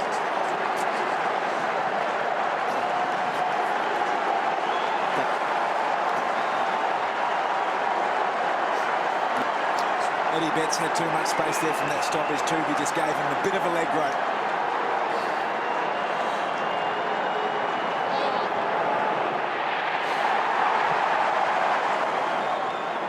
Well, that mighty roar is heard for kilometres all around this town tonight. So Adelaide in front. Podgiadli's been very good tonight. Swan caught. Adelaide really got a taste of it here. Collingwood just need to steady. They kicked 6 of the last 8, the Crows, from about halfway through that second quarter. Ball still not quite out. It's a wrestle. It's an arm wrestle. We've said that before. And Tom, you talked about Podgiadli earlier tonight before that goal. Just the sort of form he's in. He's been influential, hasn't he? Yeah, absolutely he has, and he's taking a really key Collingwood defender, so he's in good touch at the moment. Tex is probably the one who's the X factor, just getting his hands on the ball and hitting the scoreboard. If he kicks a goal, geez, well, the stadium will erupt. They'll have to redevelop it again. But I mean, his touch has just been off, but Podgiadli and Jenkins have been huge. So the first 2 goals of this third term go the way of the Crows, and Pies led by 6 at half-time, 11 at quarter-time, and the Crows are just finding a way at the moment. Smith threads the ball through. Frost, front spot. Just lost it in the end, went back and got it. Terrific stuff from Jack Frost. Lumumba couldn't quite take it from Williams, got it again. Pendlebury, side bottom, Young. Pendlebury in good hands. Terrific kick to Cloak. Crows will be happy with him there, won't they? Yep. Defensive side of the wing. And for the first bit of this match, hasn't looked so dangerous. Speaking of danger. Things just starting to shift in Adelaide's favour here, getting a bit more reward for the effort, which has been constant all night. Hard to believe this is the same side that lost to Melbourne on this ground 12 days ago. It's a poor kick from Martin, though. That's a costly turnover. Adelaide had the overlap on. Witch presents himself. Well done, Laird, the little guy. Witch gets the kick forward. Bouncing ball. Just beat Yench. Side bottom. Talia's been very good. Smith. Check sides it. Good contest. Sloan. Betts. Starting to lift Eddie. Sloan. Back to Betts. Running hard. Thompson. Normally good with ball in hand. Wants to get it over the back. Young wasn't a good kick. Wright and Young. Young's handball. Keeps had a bad night. He'll want the boundary line. Doesn't get it. Cameron, we've talked about Charlie. Back he goes. McKay. Can he lace it out? He does.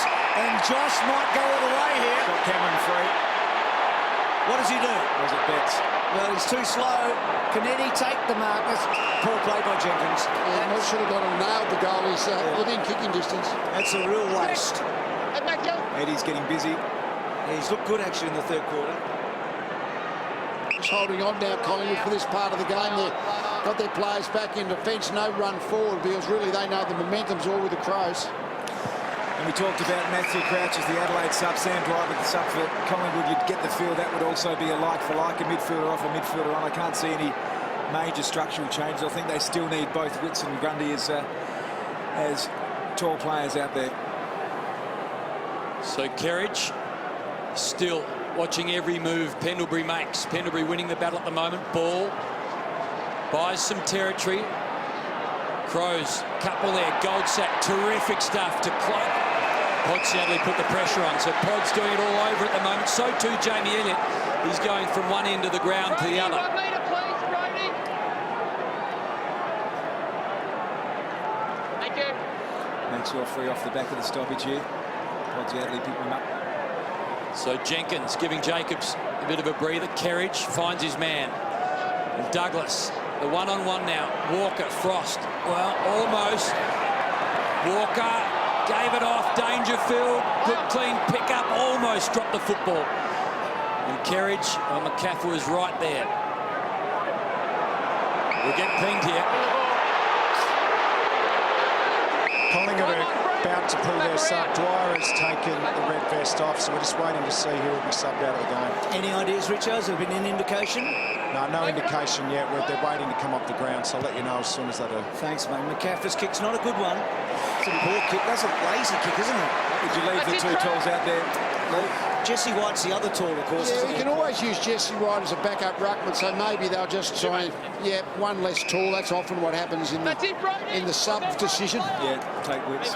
So Talia, squaring, Rutten. If they take Witch, you'd probably think about taking Rutten off for the Crows.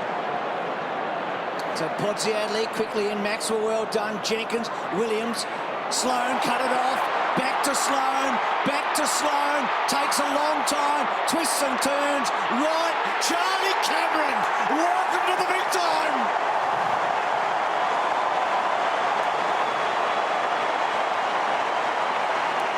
The moment of the night so far, and there've been a few.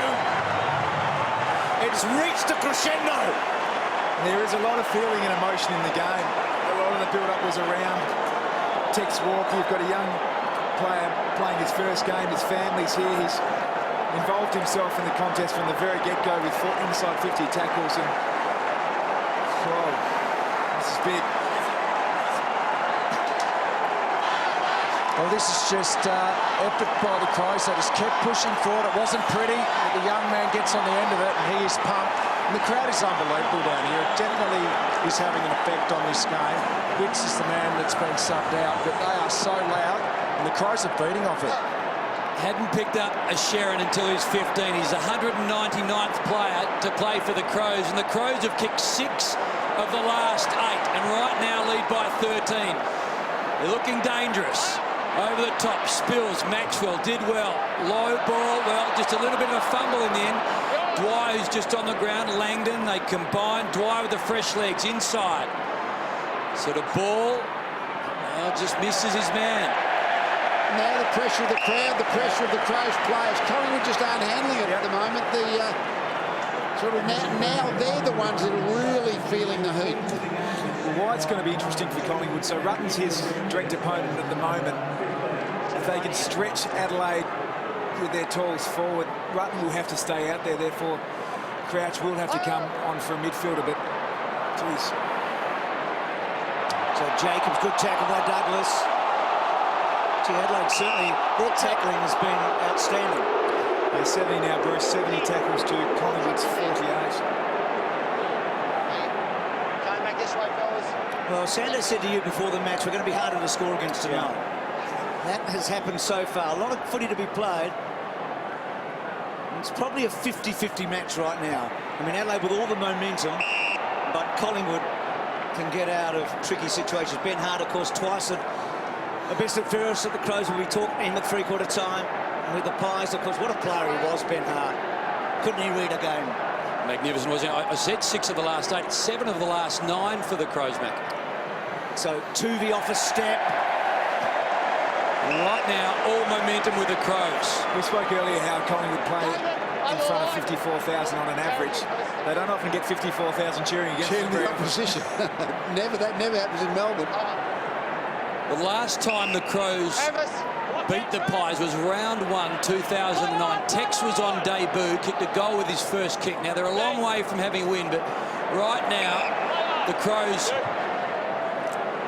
are sizzling right at the Adelaide Oval. They have been lacklustre here, but they're playing their best match so far.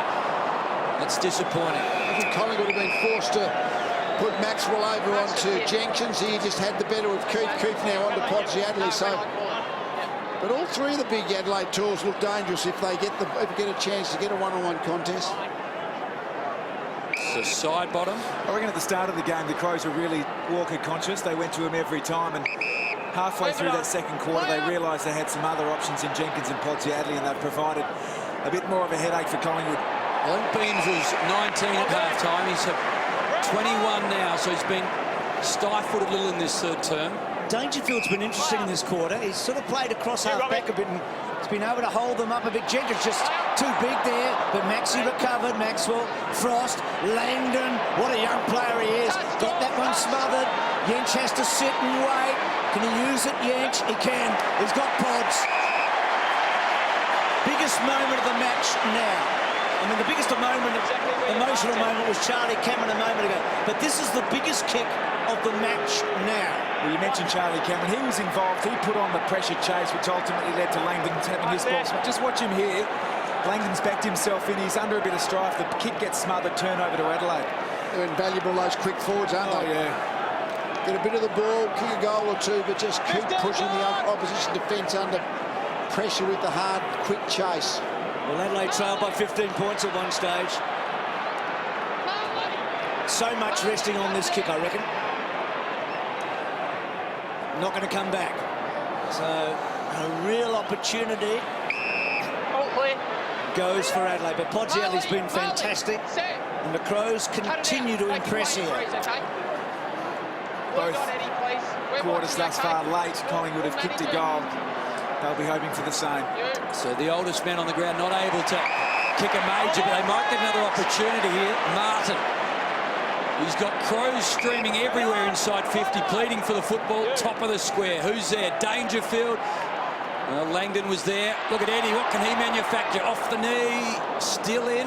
Now not. A bit like the game we saw last week between Hawthorn and Sydney, where exposing Cole Chaney. Lockie Keefe's in a really dark place at the moment. He's turning the ball over when he's got a ball in hand. I'd be clearing out, letting Jenkins play him one-on-one. Grundy. Brody Grundy. Gee, that's... I'll let it go. I pulled out. Yeah, but you got him. 14 of the last 15 inside 50s for Adelaide. Lumumba. Off a step. Had to kick it hard. Heredia gets it out. Whoa! Big fly by Martin. Not quite. Cloak the other big fly. Gets it back only as far as his marksman in Talia.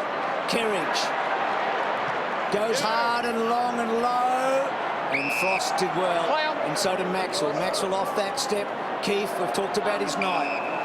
It's been difficult, but I reckon he's a young man of substance. Kicks the ball wide to side bottom. Great test for Collingwood now. Normally good in these situations. Side bottom's kicked to half forward. Blair just knocked away from him. Lumumba, good in this situation. Normally just weaves his way through. Gives it off to Blair. Long ball. Cloak. Big battle on. He and Talia, body to body. A couple of balls. Balls in Dangerfield's hands, and he stands up and dishes it off. Martin and Rutten combined. Well, beautifully worked, Douglas. No intention of marking, and just put his body into Swan and allowed the ball to fall into the hands of Wright, who's happy just to retreat and retain possession. They'll switch to the fat side. Martin, Rutten, Pods, ignored for the moment. Out the back, Thompson couldn't take it. Tuvey, well, not clean either. Dangerfield's played a lot across half-back. Oh, yeah, no, he's been really good. He's just got himself... Yeah, I think he's just decided where's my best positioning, so not so much in tight, but that ability just to keep the ball in their forward half. Beams and Thompson. Martin on the left foot. Langdon getting back. Just incredible season he's having so far. The 65th draft pick. Side bottom, well done. Maxwell giving them some bounce off half-back. Good kick short to Beams and back to Maxwell. Can he load up and have a shot? Decides to go to the pocket. Good kick. And finds Cloak, who gets his first real crack out of goal. Richo, just talk us through Clokey here. I mean, he talked about the early mark. I mean, the first real shot for him now. Well, we can only go by what he's told us himself, and his confidence has to be low. He hasn't had a good night. Dropped that first mark, and it hasn't happened since then. They needed the Pies. Good-looking kick. Very good-looking kick. Cloak's on the board. It's Pendlebury just before quarter time, Swan just before half time, and Cloak now. Those late goals, it's 3 goals that the Crows would love to have their time again. And Maxwell created that, didn't he? Yeah, kept running.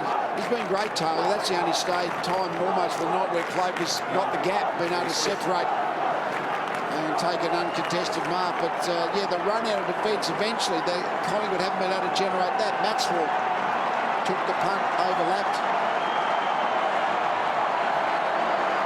So Cloak kicks his 360th career goal. He's 1,000 behind Plugger. He's done it in his 95th game, Plugger. His 360th. Clokey, he's done it a little bit longer. He's taken a while to get to 360. Game 204 tonight at Young. Just takes a little bit of time, then goes long. Grundy, well, he's stood up. Jacobs taken high. This next goal suddenly so important. Pies back to within 2. Laird wasn't watching it. Danger sent it in his direction. He recovered pretty well, Laird. Back to Danger. Over the top. Pods missed. That gives you an indication of how loud it is out there. Danger no doubt would have been calling Rory Laird in, but was totally oblivious that the ball was coming his way. Richo, is it possible that it's got louder?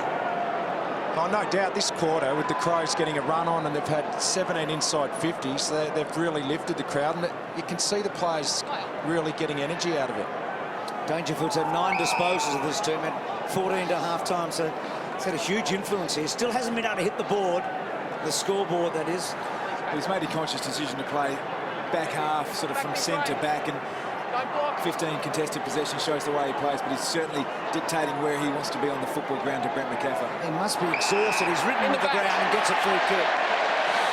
He's responded brilliantly, Dangerfield. He has 10th possession for the quarter. He just keeps finding it, but mainly back half at the moment, midfield forward, but he just keeps working. So strong to come out of the pack with the ball in control. So off a step, a tired-looking kick, Sloan the target, doesn't get him. Actually, 1 goal here to either team is massive. Lumumba, well done Swan, well done Langdon. Swan, they look dangerous. Beams, centering ball. Adelaide have got numbers. Blair did well. At the back, Goldsack. Goldsack, look away, handball. Dwyer, well done Hardigan. Had a bad start to the game. Can he get released the footy? He needs to now. Ball almost squirts out. Now it does squirt out. Goldsack, Lumumba did well. Gets it down. White, big strong White. Not far though, and a bigger, stronger truck gets hold of it. To the youngster, on debut, Charlie Cameron. How does he win this battle? He does it beautifully. Just gets back out of trouble. Moonwalked out of it. Then over the top, Kerridge. 1 bounce.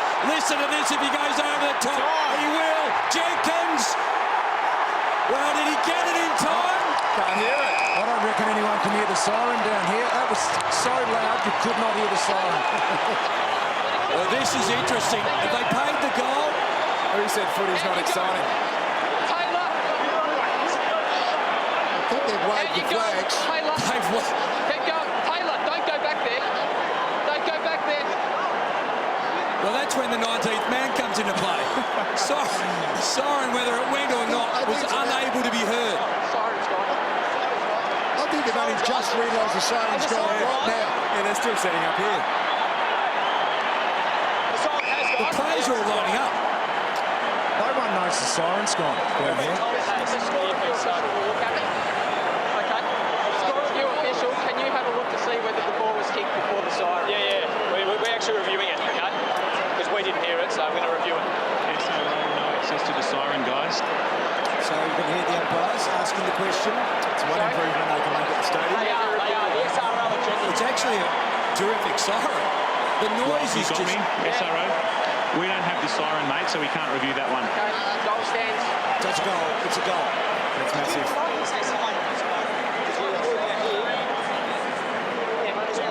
blew it down there? Because I heard someone say the siren.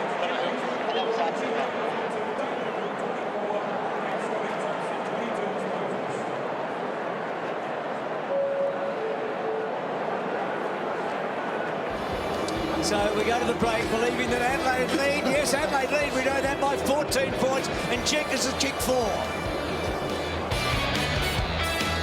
He's been a fight, hasn't he? Yep. Forward pressure, 73 tackles.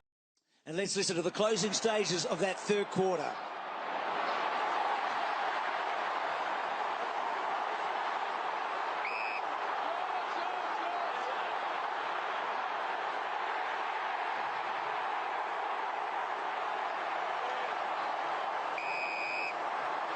Well, it's just impossible to hear with the noise, isn't it?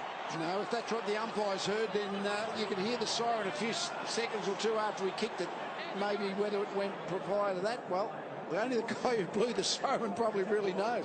So Adelaide with 8 of the last 11 goals in this match and leading at three-quarter time by 14 points. Dangerfield a fantastic third quarter. Jenkins has been, again, so good tonight. Brought good form in, so massive challenge now for Collingwood. 4 consecutive wins, taking some big scalps, and well, Adelaide's season's on the line. You can't lose 4 games at home, I reckon, and make the finals. Well, they got the game at the moment. Collingwood have to really turn a complete different direction, turn it around completely, because the Crows at the moment have got every part of the game in control. And Charlie Cameron's work shouldn't be lost in that last moment. It was just remarkable. So, Richo, you're down there. You're waiting for. Yeah, Bruce, we're just waiting. Did you hear the siren, Richo? I couldn't hear it. I had no idea if the siren had gone or not, but we're joined by Ben Hart. Ben, Bucks had the boys there for a while. What's the main message for this last quarter? It's really just to find a way, to fight it out. We haven't played our best footy. It's a contested game. We've got to try and even up clearances if we can.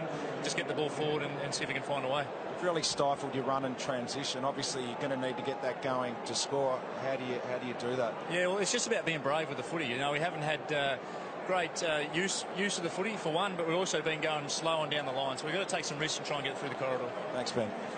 Just thinking of Sando's prediction at half-time, someone's going to break the game open, someone's going to get a couple of goals. Yep, they did it. It's a big moment for young first-year player Matthew Crouch when he gets his chance. We've seen Charlie Cameron. His role in that Jenkins goal shouldn't be underestimated. His footwork and composure in tight. He's been a fight, hasn't he? Yep. Forward pressure. It's to 52 in Adelaide's favour. Sando's still down on the bench. Well, what a big final chapter about to be played out. The last 30 minutes, and the Crows by 14 points after that late goal. Whether it was legal or not, we're not quite sure. Plenty of chatter around on the Twitter sphere that was kicked after the clock on the television scoreboard ticked to 0. We'll try and work out whether that was the case or not as McKay goes wide to Dangerfield. The season alive and well with the Crows win. In real trouble if they can't hold on. Dangerfield to half forward. Walker outnumbered. And Collingwood have dropped the McCaffrey matchup on Dangerfield. They need the offence. Just got to take the punt a little bit that Dangerfield doesn't continue to kill them and just see if that extra offensive on ball can get some run for the Magpies. They've dropped Goldsat back as well there. He was playing sort of defensively on Smith for a lot of the match. Grundy bursting through. Good tackle, McKay. How does the umpire see it? Play on call. Thompson, Sloane, Brown. Dangerfield continuing to build a remarkable second half so far. There is Charlie Cameron and Goodwin Marley Williams in a boundary throw-in. Well, so much on the line for that man and his club in the final term. Also for that man and his club, thinking of top 4. These are the sorts of matches that Collingwood have been so good on the road over the last few years. Grundy tapping down, Thompson with strength. Sloane will try and hook back. Does he keep it in play? He does. Goal second, Podsiadly. Collingwood have made the move and put Keith forward as well. He's full forward and Goldsack has gone back. Rodney, keep the mood up, Rodney!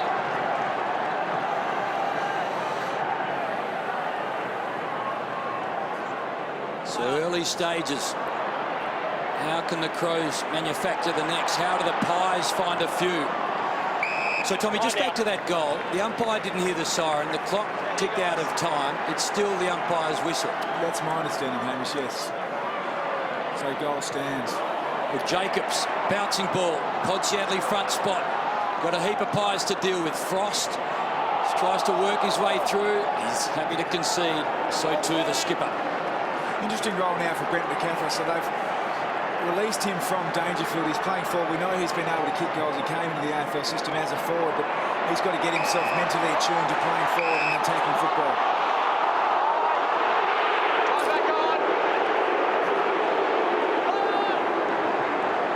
So Lumumba goes searching, finds Kifu. Had that awkward 40 minutes, and the Crows really let him know about it.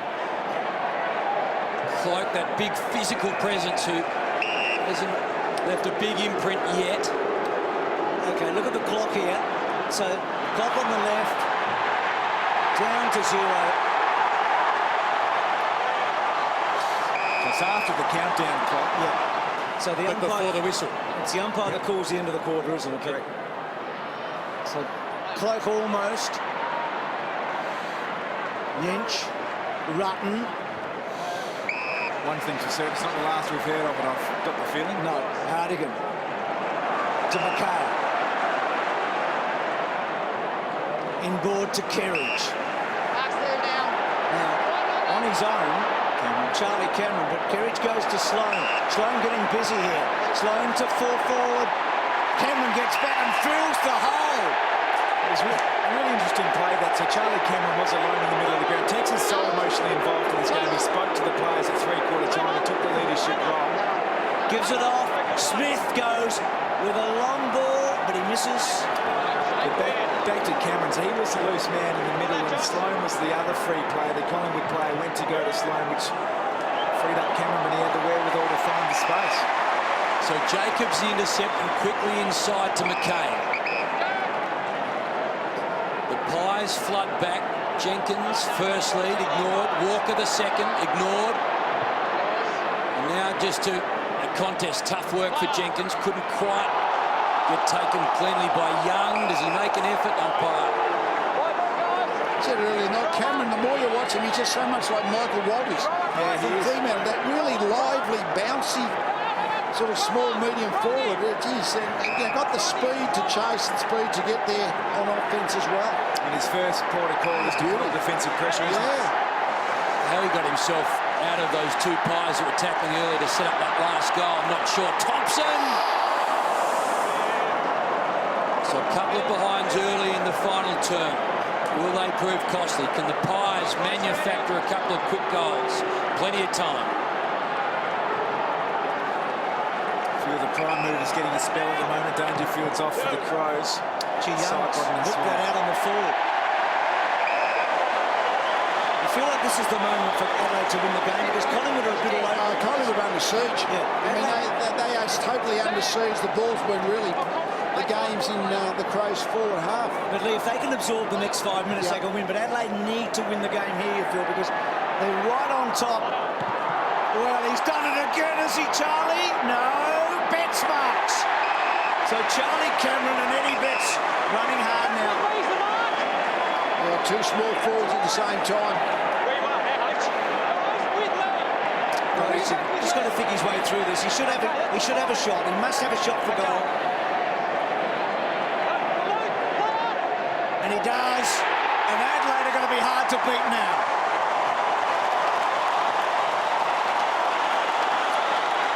He got busy in the third quarter there, Eddie Betts, and this is exactly what he was recruited for. He was a targeted free agent, came across on a good contract.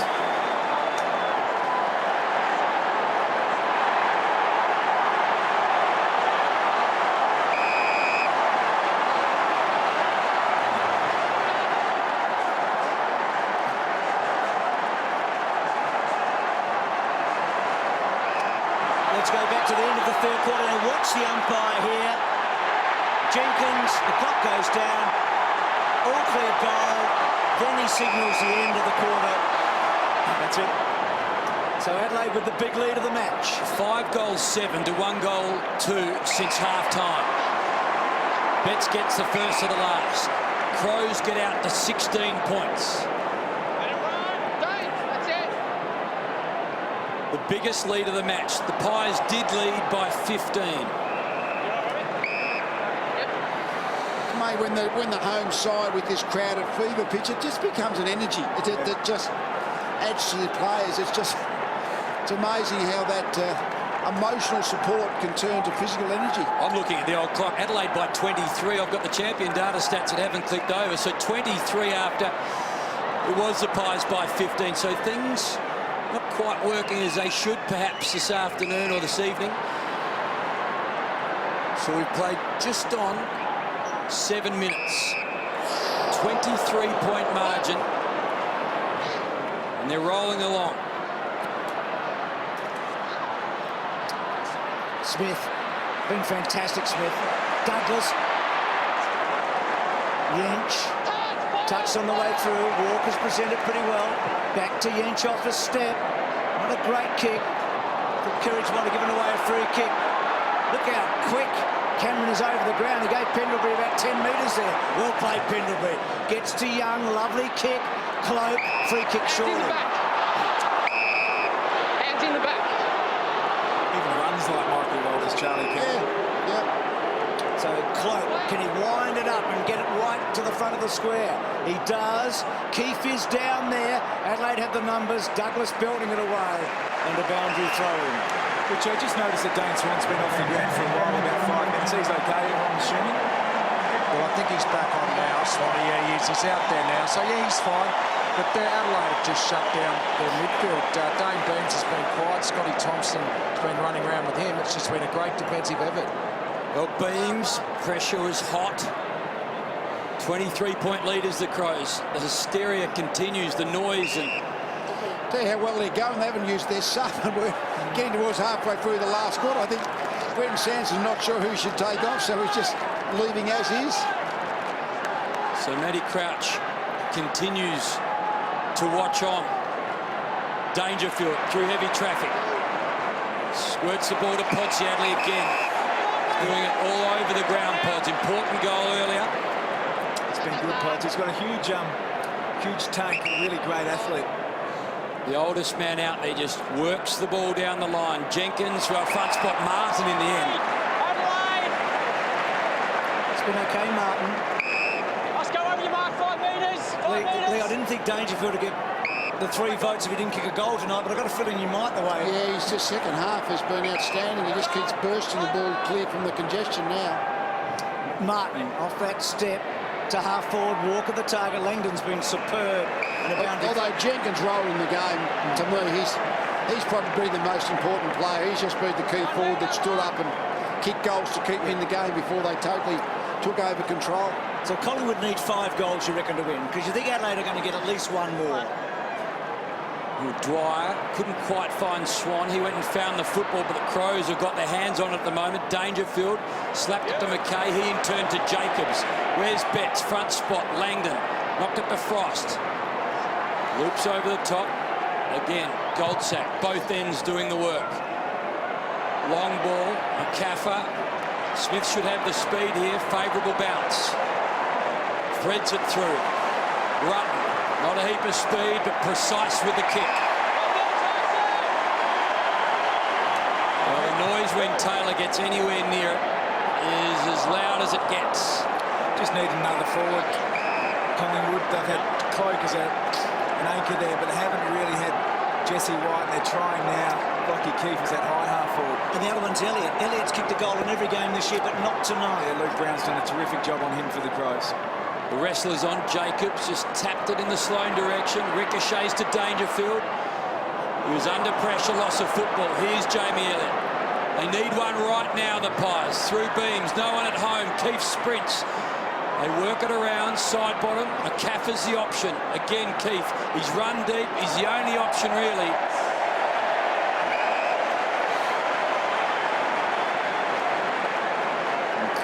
Pressure's been good by Adelaide, but gee, the ball use has been ordinary by Collingwood going inside 50. I reckon it's bounced in front of Cloak half a dozen times. That time's there to Keefe. Just haven't been able to hit targets. So Grundy wants Elliott.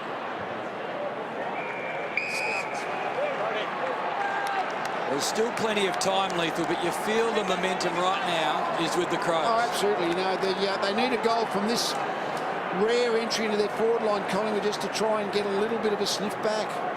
So Grundy and Jacobs, Cloak, third man up. Kerridge did well, just got in the road at Pendlebury. Sloane's worked tirelessly, kicks to half-back. Podsiadly, well done, just that one hand. Douglas, 2v to run him down. Douglas changes direction, keeps his head, well played. Finds Jenkins, who has been a colossus tonight in so many ways. Short. Douglas has been very good in his comeback match. I say comeback match, out for a couple with the bump. We'll give you the official crowd in a moment. It's over 50,000, by the way. There's Jamie. Where you are, Jamie? So a remarkable night in Adelaide Town. Poor kick going forward from Rutten. Off that back step, Keefe trying to work his way through it. Clever enough, side bottom. They've got some ground to make up Collingwood. Elliott. Now Cloak a chance. Talia getting back and Rutten. It's been good, Daniel Talia, hasn't he? He's brave, isn't he? He's very brave. And there is the official attendance, 50,000 of 51. The showdown this year, 50,397. Sixth-time Adelaide in front of a crowd of 50,000 plus home and away. 294th time for Collingwood. But right now, the Pies playing like they enjoy it very much. Rutten, McKay, out of trouble, away from Keefe. Dangerous ball. Pies not able to get it on the first occasion. Pendlebury off a hand into his. He in turn to Swan. Over the top, Dwyer pulls the kick. Short ball, misses a target. Side bottom, Elliott too. Dangerous, not on this occasion. Thompson rides a tackle over the top. Still in dangerous territory if you're a Crow fan. Pies, can they get one through side bottom? Across the face. So Tom, we've just had some messaging through. Just to clarify, it's the end of the term is when any of the field umpires first hear the siren. The whistle tells the timekeepers they have heard it. They blow the whistle late. They didn't hear the siren on the first occasion. If it was blown, goal stands. So Smith to himself. Sidebottom's had a few shots tonight. That really would have given Collingwood some real hope. Goldsack did well. So did Young. Back to Goldsack. Hooking back to 4-4. Collingwood pressing hard here, needing a goal. Blair roving well, getting it back. Swan doesn't really get it, Swanee. Gee, you would have backed him from there. He's disappointed, obviously. But Collingwood pushing hard. It's been well held since half-time. Dan Swan. Can they manufacture something here against all the flows? Side bottom. He's surrounded by 4 Crows. Dwyer. Pendlebury. No room to move. Lumumba got the first for the Pies. Ball, terrific stuff to Dwyer. Maybe here. It's been a bit of the night, really. There's certainly time here for Collingwood. They just... The ball's now been inside their forward 50 for the past minute and a half, 2 minutes. They just need to get it on the board and then get the next one out of the centre very quickly. 2 quick goals. As you say, Tom, 1 goal to Collingwood here makes a massive difference. Grundy can't get through. McKay. Grundy, clever, getting it out. But Adelaide's tackling tonight from the very beginning of this match has been a real focus, and it's been outstanding. They've maintained it the whole night. You know, they need the goal for sort of the emotional nourishment, Collingwood. The game is just running away from them. It's amazing if you can just get a little bit of hope with a goal. Things can change very quickly. Sloane beaten to it by Elliott. Can't quite break. Side bottom getting a lot of the ball in the forward 50 at the moment. Grundy off a step and missing the lot. And of course, Adelaide have got 50,000 fans behind them right now, haven't they? It's a massive, massive weapon for them to have this crowd roaring them home. So the Pies have scored 1 goal since half-time. They've got to find 4 in 9.5 minutes. There is not a Crow player forward of centre. They're going to make it very, very difficult to find any space at all. Maxwell. Just a little flick forward. Jacobs, well, Thompson it was who just slapped it in the edge direction. Laird beaten to it by Yench. Laird, terrific. Sloane. Now to Martin, pulls the kick. Crouch into Thompson's hands. Crouch into the game, guys. Sorry, the call this up. So it's a late call by Sander. As Lee said, they were going so well, it was hard to know who to take off. And here he is immediately. Just remind me, Richo, who's gone off? yeah, writes the man out of the game, and there he is there. Straight on, gets a touch. So the younger of the Crouch, the 19-year-old. His brother's about 2 weeks away. Betts has had a good second half, doesn't release it. Tuvey can't break Sloan. Sloan's been really good. And here's Crouch again on the up. Martin off a step to half forward. Pendlebury, well played on Kerridge by Pendlebury. Getting the ball back, good kick, side bottom getting busy. Takes Podsiadly on, teases him with a bounce. Pod sort of corrals him. Side bottom, probing kick. Front spot, Yench held his ground. Well done. Big win for Adelaide there. Yeah, that's a confident team, Bruce. When you back yourself in to take a one-on-one contested mark in your defensive 50. So maybe it's the turning point for the Crows this year. They came in as underdogs with such an ordinary performance against the Demons, and tonight they have been terrific. And they, at 15 points down and looking like it was going to be another grim night, found a way to get themselves back in this game. And well, since quarter time, it's been basically all Crows. Just the one goal for the Pies since half-time. Thompson again on the left boot. Jenkins, the target for so much of the night. Ricochets, pinballs. Back inside. Well, Kerridge had put Thompson under some pressure, but Thompson was brilliant. Back to Kerridge. To Jenkins, who stands up, misses the target. Lumumba, he can mop up here. Ball, side bottom. Now to Dwyer. They thread it through to Pendlebury. He's just going to have to hold up because there's nothing inside 50. The Pies stream back. Grundy. Kick smothered by Pods, and it might end up with him again here. It will. And Podsiadly, good kick, good vision. Hardigan there, going to open up here, Adelaide. Gives it to Truck. We know he's not the fastest truck in the world. Kicks the ball down the line. Walker and Langdon, boundary throw-in. It's good work there by Ben Rutten. He actually pushed really hard in the defence chasing Dane Beam, so when he received the ball on the switch kick, he would have been absolutely spent. Jacobs late to come in. He's worked tirelessly, Jacobs. Wins the tap. Dangerfield. Off that step. Kicks the ball hard and high. Walker underneath. Takes a good mark. He should go back and have a shot, Tex. He can kick this. From the stage of the game, losses are certainly on. You've got to just take it upon yourself. And boy, there will be a roar if he gets this. In front of the hill. In front of the hill. Do you remember that final against Fremantle when the siren went at half-time? It was from this angle. Tex might go and have a pot if he kicks this. I don't reckon he'd have to pay for it. Plenty of gold face open to him. Well, he's bigger than Texas in this town. It's a good kick. Not coming back, though. It's a behind. What, has he done enough so far, Lee? He's been really impressive. I just think he's moved really well. He hasn't been deep in the forward line. He's been playing more the half forward, pushing up into the midfield, but he's moved well. He's obviously kept himself extremely fit to play a full game. He's not playing out of the square. He would have covered north of 10, 11 Ks tonight. I read somewhere he played about 104 Ks last time he played, and he's got down under 100 because he felt like he wanted to play a bit lighter. So the youngster, one of two debutants, Charlie Cameron, has been brilliant tonight, and well, Crouch has been sensational all year. This time it's Max who picks it off, sends it to the outer side. Marley Williams just holds things up quickly, but the time is against him now. He's got a lot to work through. He's going to turn it over. Talia quickly back inside. Can Tex kick one here? No.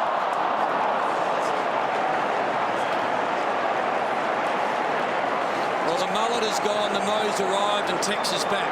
Just got to take the game on here, straight through the middle of the ground, Collingwood. Caution to the wind. Flick it round. Jesse White! Still got time in the way, Tom. Yeah, they do, absolutely. Just need to score one. Lumumba, White with some run and carry. He's got a vacant goals. He's kicked the ball over the back. 1-on-1. Well, that was interesting by Smith. Rutten, he's tired. Run down by Keith. In trouble, I reckon. No. Well done, Brodie Smith. He's a player. Podsiadly. And maybe Collingwood's chance is gone. Talia to Sloan. Sloan. Kick. Good one. Finds Betts. Slowing it down. Off a step. Dangerfield and Tuvey in a boundary throw-in, but maybe the clock now becomes Collingwood's enemy. Talia-Rutten combination hasn't been fancy, but extremely effective, and Podsiadly has been valuable as a key player. Look at those numbers there from Patrick Dangerfield. 19 contested possessions, just extraordinary. Every 50-50 ball he sort of believes is his. Young through traffic. Pods, well, bounces into the arms of Cloak. Quickly to Beams. No one ahead, really. Keefe and Rutten very deep, but it's a kick and a half away. Elliott yet to kick one, as in every other match this year. Goldsack. And turn to Dwyer. Short ball is on. Blair's the target. Too far out to score, so he plays on quickly. Beautiful kick. So you see the clock, you see the score. A must kick, and then a lot of luck from the football gods for the Pies in the closing stage of this one. Take nothing away from the Crows. They have been monumental. The favourite son has returned, and we might have found a cult figure in Charlie Cameron. A 4-goal game. No, it's unusual. Normally, so reliable. Hasn't missed a set shot for goal this year. 6-0 coming in before tonight. You would have put your house on him there, wouldn't you? He's played well. So's Pendlebury. They were magnificent early, Beams and Pendlebury. But Adelaide's midfielders actually won the battle. No, in the second half, absolutely. They just controlled the footy, controlled the ball position forward half. Long ball out wide. Well done, White. Got rid of Jacobs. White again going for the target. Terrific mark, Blair. It's been busy tonight, Jared Blair. Every opportunity he's had to impact the contest he has. Maybe a little too late for the Maggies. Well, they've been in their own drought. They kept Adelaide to no goals for 40 minutes, but it's been just such a long time for them. So Blair, straight in front. Has he? Oh, he's missed it again.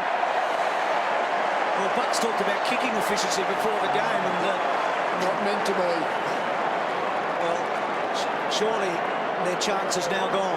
Beams and Blair from straight in front have missed a couple of set shots. Pods beaten to it by Tuvey, so they've had a lot of the football, the Pies, in the last minute or so, but haven't been able to make a dent on this Crows lead. Rutten runs into a tackling Beams. Thompson, who finds his man in the end, Hartigan, and he scrubs the ball. Dangerfield seen a lot of it. White. Ball spills out the back. Jacobs, Sloan, Crouch.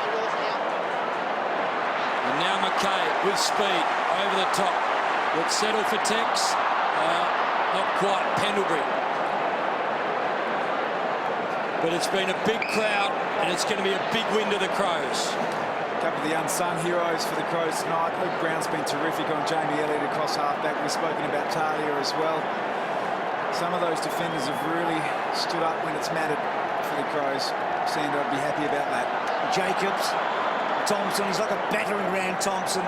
Pendlebury with him and about to throw in. And Brodie Smith, Bruce, the other one. When the whips really needed to be cracked, he was the one who charged his arm across half-back. He was well held early in the game, but used the ball. He'd be in my All-Australian team right now, Brodie Smith, for this season. Yep. Jacobs at the back. Ball belting the ball forward. Collingwood have done a lot of attacking in this last quarter. Blair and Beams, the two guys that had shots recently. Beams off the step. Cloak's in a good spot. And Podsiadly again. They're floating back there for this last 10 minutes, Podsiadly, just really to protect the lead. And he does that really well. Plays a really good spare play in defence. But when you've got another target, so they've got Jenkins and Walker now, that you can afford that luxury when required, because he has done it throughout his career. Dangerfield again. Running hard. And then kicking a chaotic ball forward. Betts, well done at the back, Tuvey. Betts and Tuvey. Betts got him down. Still with Betts. Gives it to Tex. In the back. Play on, advantage. Walker misses. He's kicked. He doesn't want the theatre. It's we want him to kick a goal, let alone the 50,000 people here. You should hear the people behind me here that are yelling out Tex. They just want to walk a goal. 4 behinds for the night. He's moved well though, Richo. All in this final quarter, I think, haven't they? Definitely 3 in this final. Is it all 4 in the final? I think 3 in the final quarter. If there's an end to kick a goal here too, it's that end in front of the boys up on the hill having the frothies. They're going berserk up there. He might do some crowd surfing afterwards, just sort of dive in. So Sando has a win over Bucks. It has been like very few crowds I've heard before. It's nearly the biggest night in South Australian sporting history. It's not a grand final.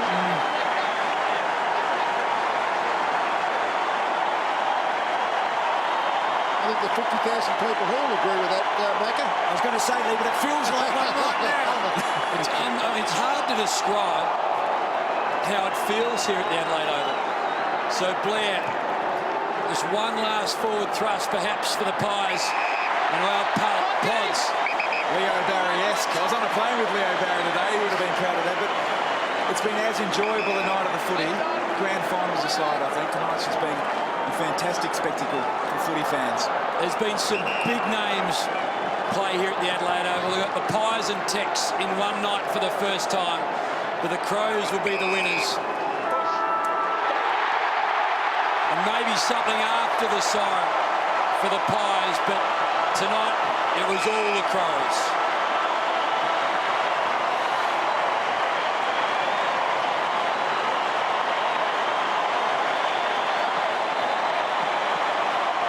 Down to you, Richo. Well, Sambo, what a sensational win. A win that your club really needed and against a team that's in great form. Yeah, it was really good tonight. I know we've been up against it for the last 10 days, but the boys are fantastic tonight. For 4 quarters, they were awesome, you know, and they were really disappointed. They were really embarrassed with how we played last week. So you're really happy to get the win tonight. You made the call before the game about the defensive effort that you wanted tonight, and the boys backed you up to the hilt. Yeah, we got team defence. You know, the forwards were fantastic. Their ability to pressure every rebound. Mids were great tonight, and the backs really stood up. So really happy with a 4-quarter defensive effort. Just a comment on this ground. We've made a big deal of it tonight, but it really is an extra player, the 19th man. Yeah, it was awesome tonight. I mean, the 19th man, they turned up. They haven't been that impressed with how we've been playing, but tonight they can go home with a smile on their face. And this is a great place to play footy. It's absolutely going crazy here now, which is awesome. It is. Thanks for that. Thanks, Richard. Good stuff, Richo. So 1 goal for Collingwood after half-time. Suddenly this club is still alive. That deep breath there, and for Bucks, a bit of thinking to do. They come back into the ruck a bit tonight, don't they? They stay out of the top 4. Sydney stay there with a match tomorrow. That famous scoreboard's had a lot of great moments, and right now 50,000 reckon that scoreline is about as good as it gets. Biggest home and away crowd Adelaide have ever won a match in front of, ever.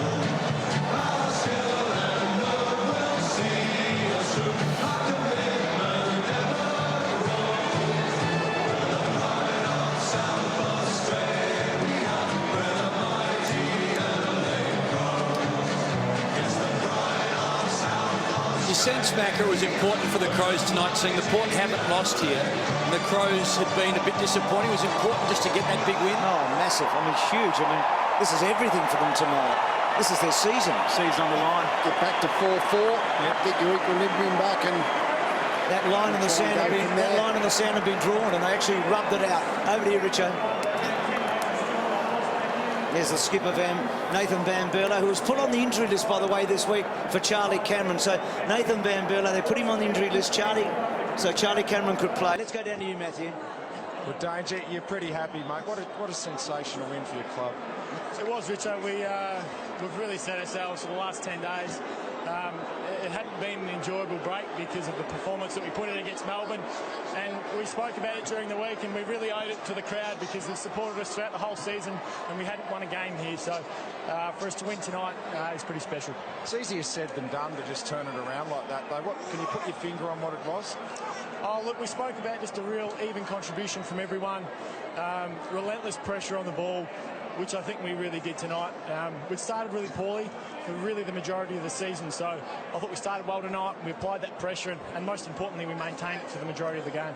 In your own game, mate, yeah, it was a real four-quarter grind for you, and you just gradually worked away and beat a guy, McCaffer, who hasn't been beaten much this year. Yeah, I've spent a lot of time with Scotty Thompson and Scott Camprioli, and they've helped me an enormous amount in dealing with, I suppose, close attention. And I can't thank Scott Camprioli enough, because he puts in a huge amount of work behind the scenes with me, and I really appreciate what he does. Now, how good was it to see the big Texan running around out here again tonight? The crowd love him here. It was amazing. When they were reading out the players before the game, when they read out Tex's name, I couldn't help but smile and cheer myself, because he's such an integral part of our club, but also such a great person. So it's awesome tonight. Now, the noise here is unbelievable. Did you hear the siren at the end of the third quarter? No, we had no idea what was going on. It's surreal. They're an amazing crowd. The city's done a terrific job in the stadium that they've built, and we're very lucky to play here. Certainly are. Enjoy the night. Thanks, Richo. Cheers. Just saw Charlie Cameron. I mean, fancy playing your first game on a night like tonight, eh? Yeah. He should retire now. Well, he impacted the contest from the get-go. He came in, obviously, with a clear role to provide forward pressure. He did that, and then you got the sense as he felt more comfortable out in the park, he started to use some of his other skills, which he's clearly got. So saw enough to suggest he's got a bright future for the Crows. What impressed you about Adelaide most tonight, Lou? Well, I think I think the game wasn't going great for them early. Their effort was fantastic from the very beginning. But then in the second half, they really started to get it done. Lee, sorry, mate, I'll get back to you, because nobody stops for Tex, because he's with Richo right now. I've had to run 200 metres, big Tex, to get you. Of course, you're down in front of the hill, mate. Oh, mate, I didn't do much tonight, but the crowd were unbelievable. Like, I thought the boys played a four-quarter effort. It's probably the first time this year we played 4 quarters, and our pressure in the footy. And, it's just great to be back playing footy with the boys. Mate, you undersell yourself there. I reckon it was a pretty good game, first game back. Was it hard to pick up the intensity early? Oh, the intensity was pretty quick. I felt that I picked it up pretty early. And then the game went on, and I felt like I was about 5 years older. Couldn't run around, but it's just good to be back playing footy. You look fit, mate. You've lost a bit of weight, and did you feel good out there? Yeah, it felt really good.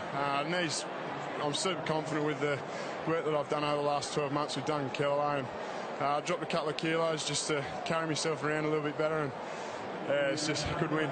Now, I know you wanted to kick a goal in front of the hill. He had about 4 cracks at it there in the last quarter. He couldn't get it through, mate. I had a few, mate. They all went through for a behind, so I've been in front of the sticks this week. Well done. Thanks, mate. Good stuff. Well done to you, Matthew. So the press conferences to come, the Crows song after the match, that'll be sung with a lot of gusto, and all the ins and outs. Look at Tex, he can hardly move, but he can get away from Richo now. What a night it has been in Adelaide town. A night rarely seen here. In the end, the Crows by 21 points. And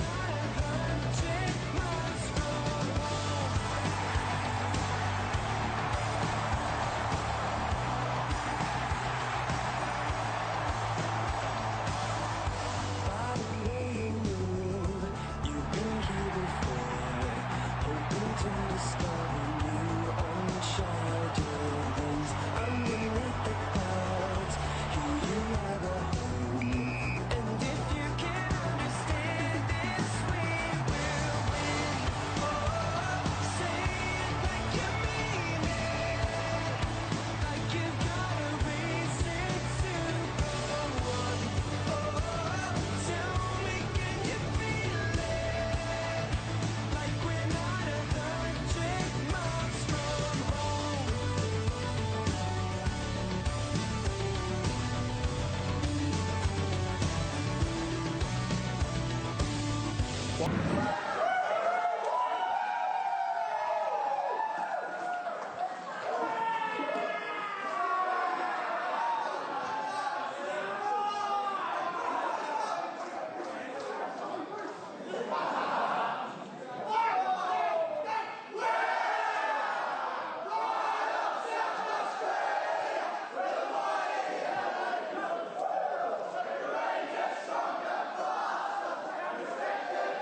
Well, what a remarkable night for Charlie Cameron tonight.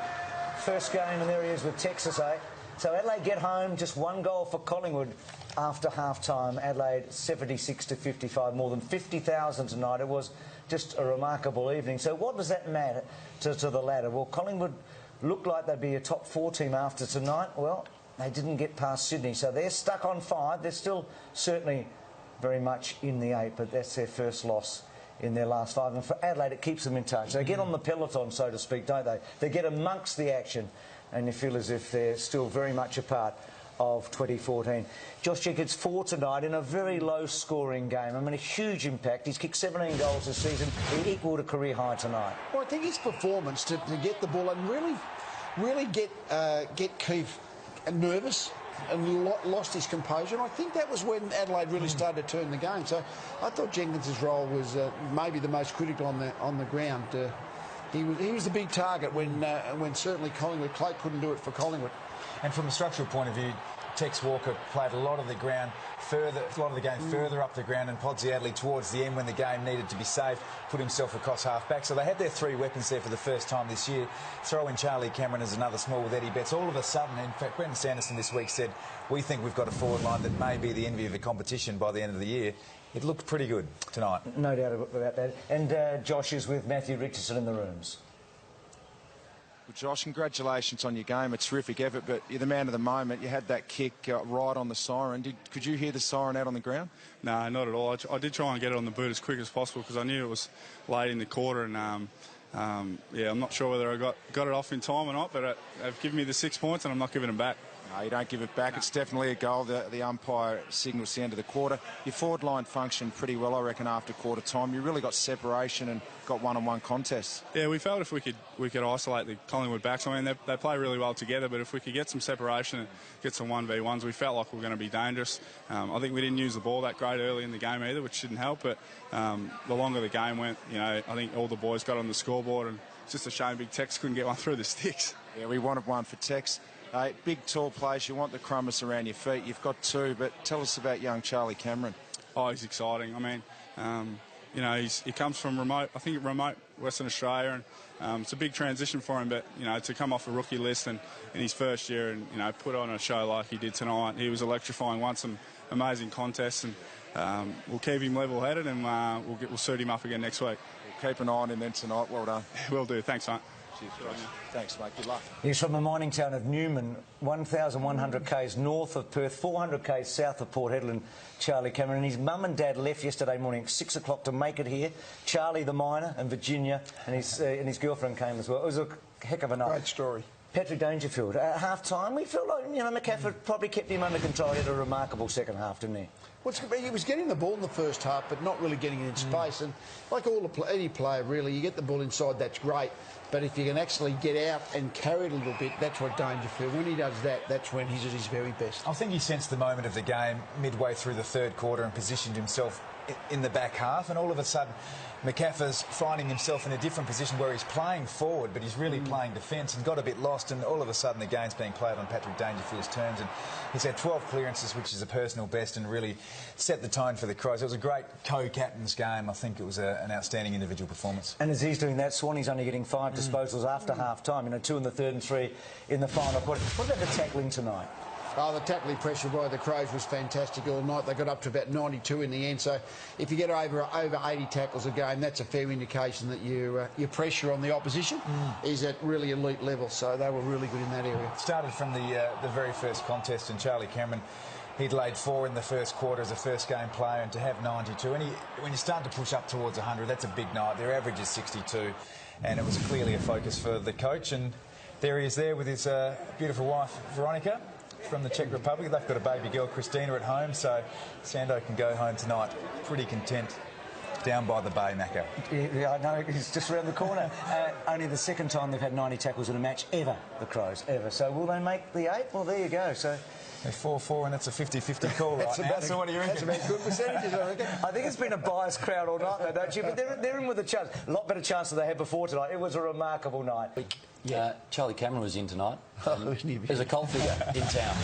Oh, speed and agility, ball skill, good ball skills. I mean, he was just exciting, wasn't he? As I mentioned a few times, he just looks like a twin of Michael Walters. Just similar size, he's good overhead, quick. You know, he was exciting. Well, Crows might have found one. His role was really clear, and he played it to a treat in the first quarter and a half. And you got the sense that he thought, "Hang on, I'm enjoying myself out here. I'm going to start to show what I've got." And the goal that was right on the sign for Josh Jenkins was set up by some unbelievable work on the wing by Charlie Cameron. And his folks have come a long way to be here, Haim, as you mentioned throughout the call, and they couldn't be. Look at that. I mean, that's just great awareness and to finish as well. And he hit the scoreboard. He got his goal. That was great, just awareness to find some space, get the ball from Rory Sloane, and there he is, starting to sign his first autographs and poster photos. What a champion. You can't teach what he did when he ducked out of the traffic. You either can or you can't. It's instinct, and he did. Oh, he was terrific, and I agree with Lee. Had to look twice to check whether it was Michael Walters. Just the same nuances, the running style, the awareness in the contest. Great stuff. Well, Rory Sloane's been around well. He's with Richo. Hey, Rory, you've just been in with the coaches. They would have been pretty happy, mate. Yeah, definitely. Definitely really happy with our pressure. I think we had over 50 tackles the first half and kept it rolling the second half as well. So I think that's what was pleasing, just the pressure on them. And it was a pretty scrappy game. It wasn't pretty, but look, it was good. It was hard fought, and that's the way we enjoy playing our footy. You went up against an A-grade midfield, obviously Pendlebury, Swan, Beams, and at the end of the day, you've rolled over them. So as a group, you'd be really happy with that. Yeah, we definitely set ourselves a task in the week. They're probably the best midfield in the comp, and by numbers, we've been struggling through the midfield to this part of the year. So onus was on us to sort of get it right and make sure we covered off. And Beams got off the chain early, and so did Pendles. But Sam Kerridge did an amazing job on Pendlebury, and we had a good focus to shut out Dane after half time because he's so damaging going forward. And some of your younger backmen, I thought Talia was really good on Cloak tonight. Yeah, he was. He was amazing. They're starting to really work well together and help each other out, which is what good defences do. Benny Rutten come back in as well, and I thought he was awesome. What are you on your tippy toes for? Oh, mate, I'm feeling tiny. I'm looking up. My neck's getting sore. Oh, well done, mate. Cheers, Richard. He's a big man, Rich. I asked Brenton Sanderson, Lethal, if your daughter was going to marry one of the players. She's only, what is she now, a year old? Who would it be? And he said Rory Sloane. Okay. Looks like a good fella to coach. Yeah, terrific. Yeah, no. Well, if your players are kids, you'd have to be your son-in-laws. You know that you've got a bit of time for them. Yeah, absolutely. Press is still to come with the coaches, and there's a lot of footy left on 7 this weekend, particularly on Sunday. Thursday night football, Pies 6 goals to half-time, 1 goal after half-time. Sando gets the Crows home by 21 points on a Thursday night. Why were you late? Did you have an extra long talk to the players? No, not really. The players are obviously we're really excited with the effort that we put in tonight, but then it was just straight into recovery mode. Really, unfortunately, in this industry, you don't get much time to celebrate your wins, and there's a really good feeling in the rooms. You know, Charlie Cameron in the middle of the circle getting covered in Powerade and Gatorade and all those sort of things. That's really exciting, and then boys catch their breath, and we'll recover now. We'll enjoy watching the review this week, and then we'll get on to our next opponent. Your tackling pressure tonight, intensity, was a whole new benchmark in your time as coach, do you think? Oh, yeah, that's the best I've seen us defend and tackle. I think we had 55 at half-time. I wrote that number up on the whiteboard in the change rooms. Sometimes we had 55 in a game, so 55 and a half, that was a new level of intensity that we saw. I think we finished with 92 or 93, which was great. But that can't be a one-off for us. I mean, we played. It felt like an arm wrestle tonight. It felt like it was a really defensive, hard-fought game for most of the times, and it was the team in the end, I guess, that made the most of their opportunities. Both teams kicked poorly for goal, but yeah, the tackle intensity and the pressure and the footy was really impressive. Was that the theme straight after the Melbourne game? Because that was a very disappointing loss. Yeah, it was. We didn't feel like our attack, there wasn't much broken with our attack. I think we were averaging 95 or 96 points per match in attack, but we were giving up big scores. And as you saw again, even tonight, first quarter, we were a bit shaky. We were turning the ball over by foot and by hand, and Collingwood fortunately didn't make us pay. In the first 5, 6, 7 rounds, we've been punished when we've turned it over, and today was better. They only kicked 1 goal after half-time. I know they kicked a lot of points. They weren't accurate for goal, neither were we, but they looked like a better defensive game, and you're right, that was the focus from 10 days ago. During this preparation, was there one key element that you felt that changed the situation around? You know, was it what somebody said or a meeting or...? No, I wouldn't pinpoint one particular thing that got the turnaround. We're a very proud team. We're a very proud football club. We were very embarrassed with the effort that we put in for a half last time we played here. That sat in our guts for 10 days. And it was really important that we came out tonight and showed our fans, showed the 19th man that we weren't happy and we weren't content with what you saw last time we played here. So hopefully we can back that up. That's what's important for our footy team now, is that that's not a one-off. A win against the top 4 sides really, really impressive, and we'll review the game and look forward to our next opponent. What makes a difference in Adelaide when it has a good performance against Melbourne in this one? What are the key elements for you? There's a variety of things. I liked our tackle pressure. We held them, I think, to 70 marks. They kicked 1 goal after half-time. Just felt better. It felt like we played more like total football. It wasn't all-out attack and not much time and effort into defence. It felt like the balance was a bit better tonight.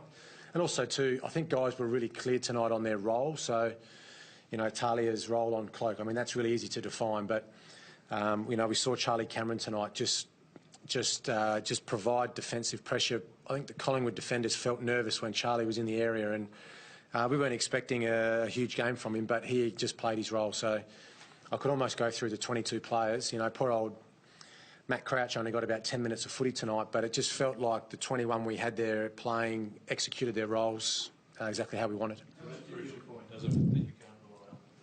Yeah, that's right. And you know, we've spoken after losses that we felt we didn't have enough contributors or players didn't execute their roles. Obviously tonight we had more winners than losers on the field in the 21, so that's pleasing. Did you hear the siren at 3/4 time? I didn't hear the siren, no, but we've got the time count again in the coaches, so we knew. We were telling, I think there was a chain, like there was a bounce, handball. We were just screaming in the box to kick it. Obviously the players can't hear us, but we saw the time go to 0 when Josh kicked the goal. We didn't hear a siren though, no. Do we need to soup it up? It's probably the loudest stadium in Australia now. Do we need a blower? Yeah, we maybe need a louder siren, but I mean, like, it's a good point. Full credit to our fans tonight. They made some noise. You know, there was a great atmosphere when you drove through the city tonight on the way to the stadium. There was Crows fans just pouring out of the city, walking down over the River Torrens and into the stadium, and of course the band before the game, the noise, the energy. That last quarter was, and obviously before half time, the noise was incredible here. So this is going to be a place that people are going to really enjoy coming to watch footy. And for both of the Adelaide teams, you know, fantastic for our players to play 12 home games here a year. So, Brendan, that worked to your advantage tonight. You wouldn't want it to work the other way, so what do we do about it? That siren. It's the second time now. Yeah, we actually put that up in the box. We said that's the second time that unfortunately the field umpires haven't heard the siren. So, yeah, I'm not sure. That's luckily something that I don't have to worry about. Sando, clearance work was fantastic. You had 17 more clearances than Collingwood. Dangerfield and Thompson both had 12 each. How important was that in the outcome? Yeah, I didn't know that stat. That's obviously great numbers for us. That was for the people watching at home, or if you were here tonight at the stadium, that midfield battle was intriguing, I felt. You know, Pendlebury, Beams, Ball, Sidebottom, you know, head-to-head with Dangerfield, Thompson, Sloane, Kerridge, Douglas. I mean, it was a fantastic game of footy to watch, and not because it was open and free-flowing, but it was hard, contested, in and under. I still thought the Pies got us. They got on the loose ball a bit better than us. But yeah, obviously the clearance numbers are something to be very happy about. Walker's first game back, didn't kick a goal, 4 behinds, but had 17 touches and moved very well. Yeah, it looked like he just needed the AFL touch, the AFL speed. So, yeah, he still looked great, didn't he? He moved well. He got into some great positions. A couple of times he slipped, a few slipped through his hands, and he missed a few kicks. But yeah, 4 shots for goal, 4 points. He'll be better for the run, and happy for him to get through gets through the night unscathed. Charlie Cameron, you weren't expecting a massive game from him, but he looked to really set the tone with that tackling pressure, and that third term from him really broke the game open. Yeah, he hasn't actually played much footy either, Charlie. It's a fantastic story, and I'm sure it'll be written this week about his background. You know, he hasn't played footy for a very long time. He's got a rugby background. He's played baseball. He's off our rookie list. His family's from a mining town up north in Western Australia, so it's a really good story. And once again, we kept it very simple for him. He just had a role to play tonight. He executed his role, not high possessions, but he played his role really well. What do you think it says about a young kid to be able to set the tone, for a side that sort of struggled with its Yeah, it says a lot, for a young player. He's living with Eddie Betts. Eddie took him into his place, and I know Eddie was even happier than Charlie after the game, I think, with how Charlie played. But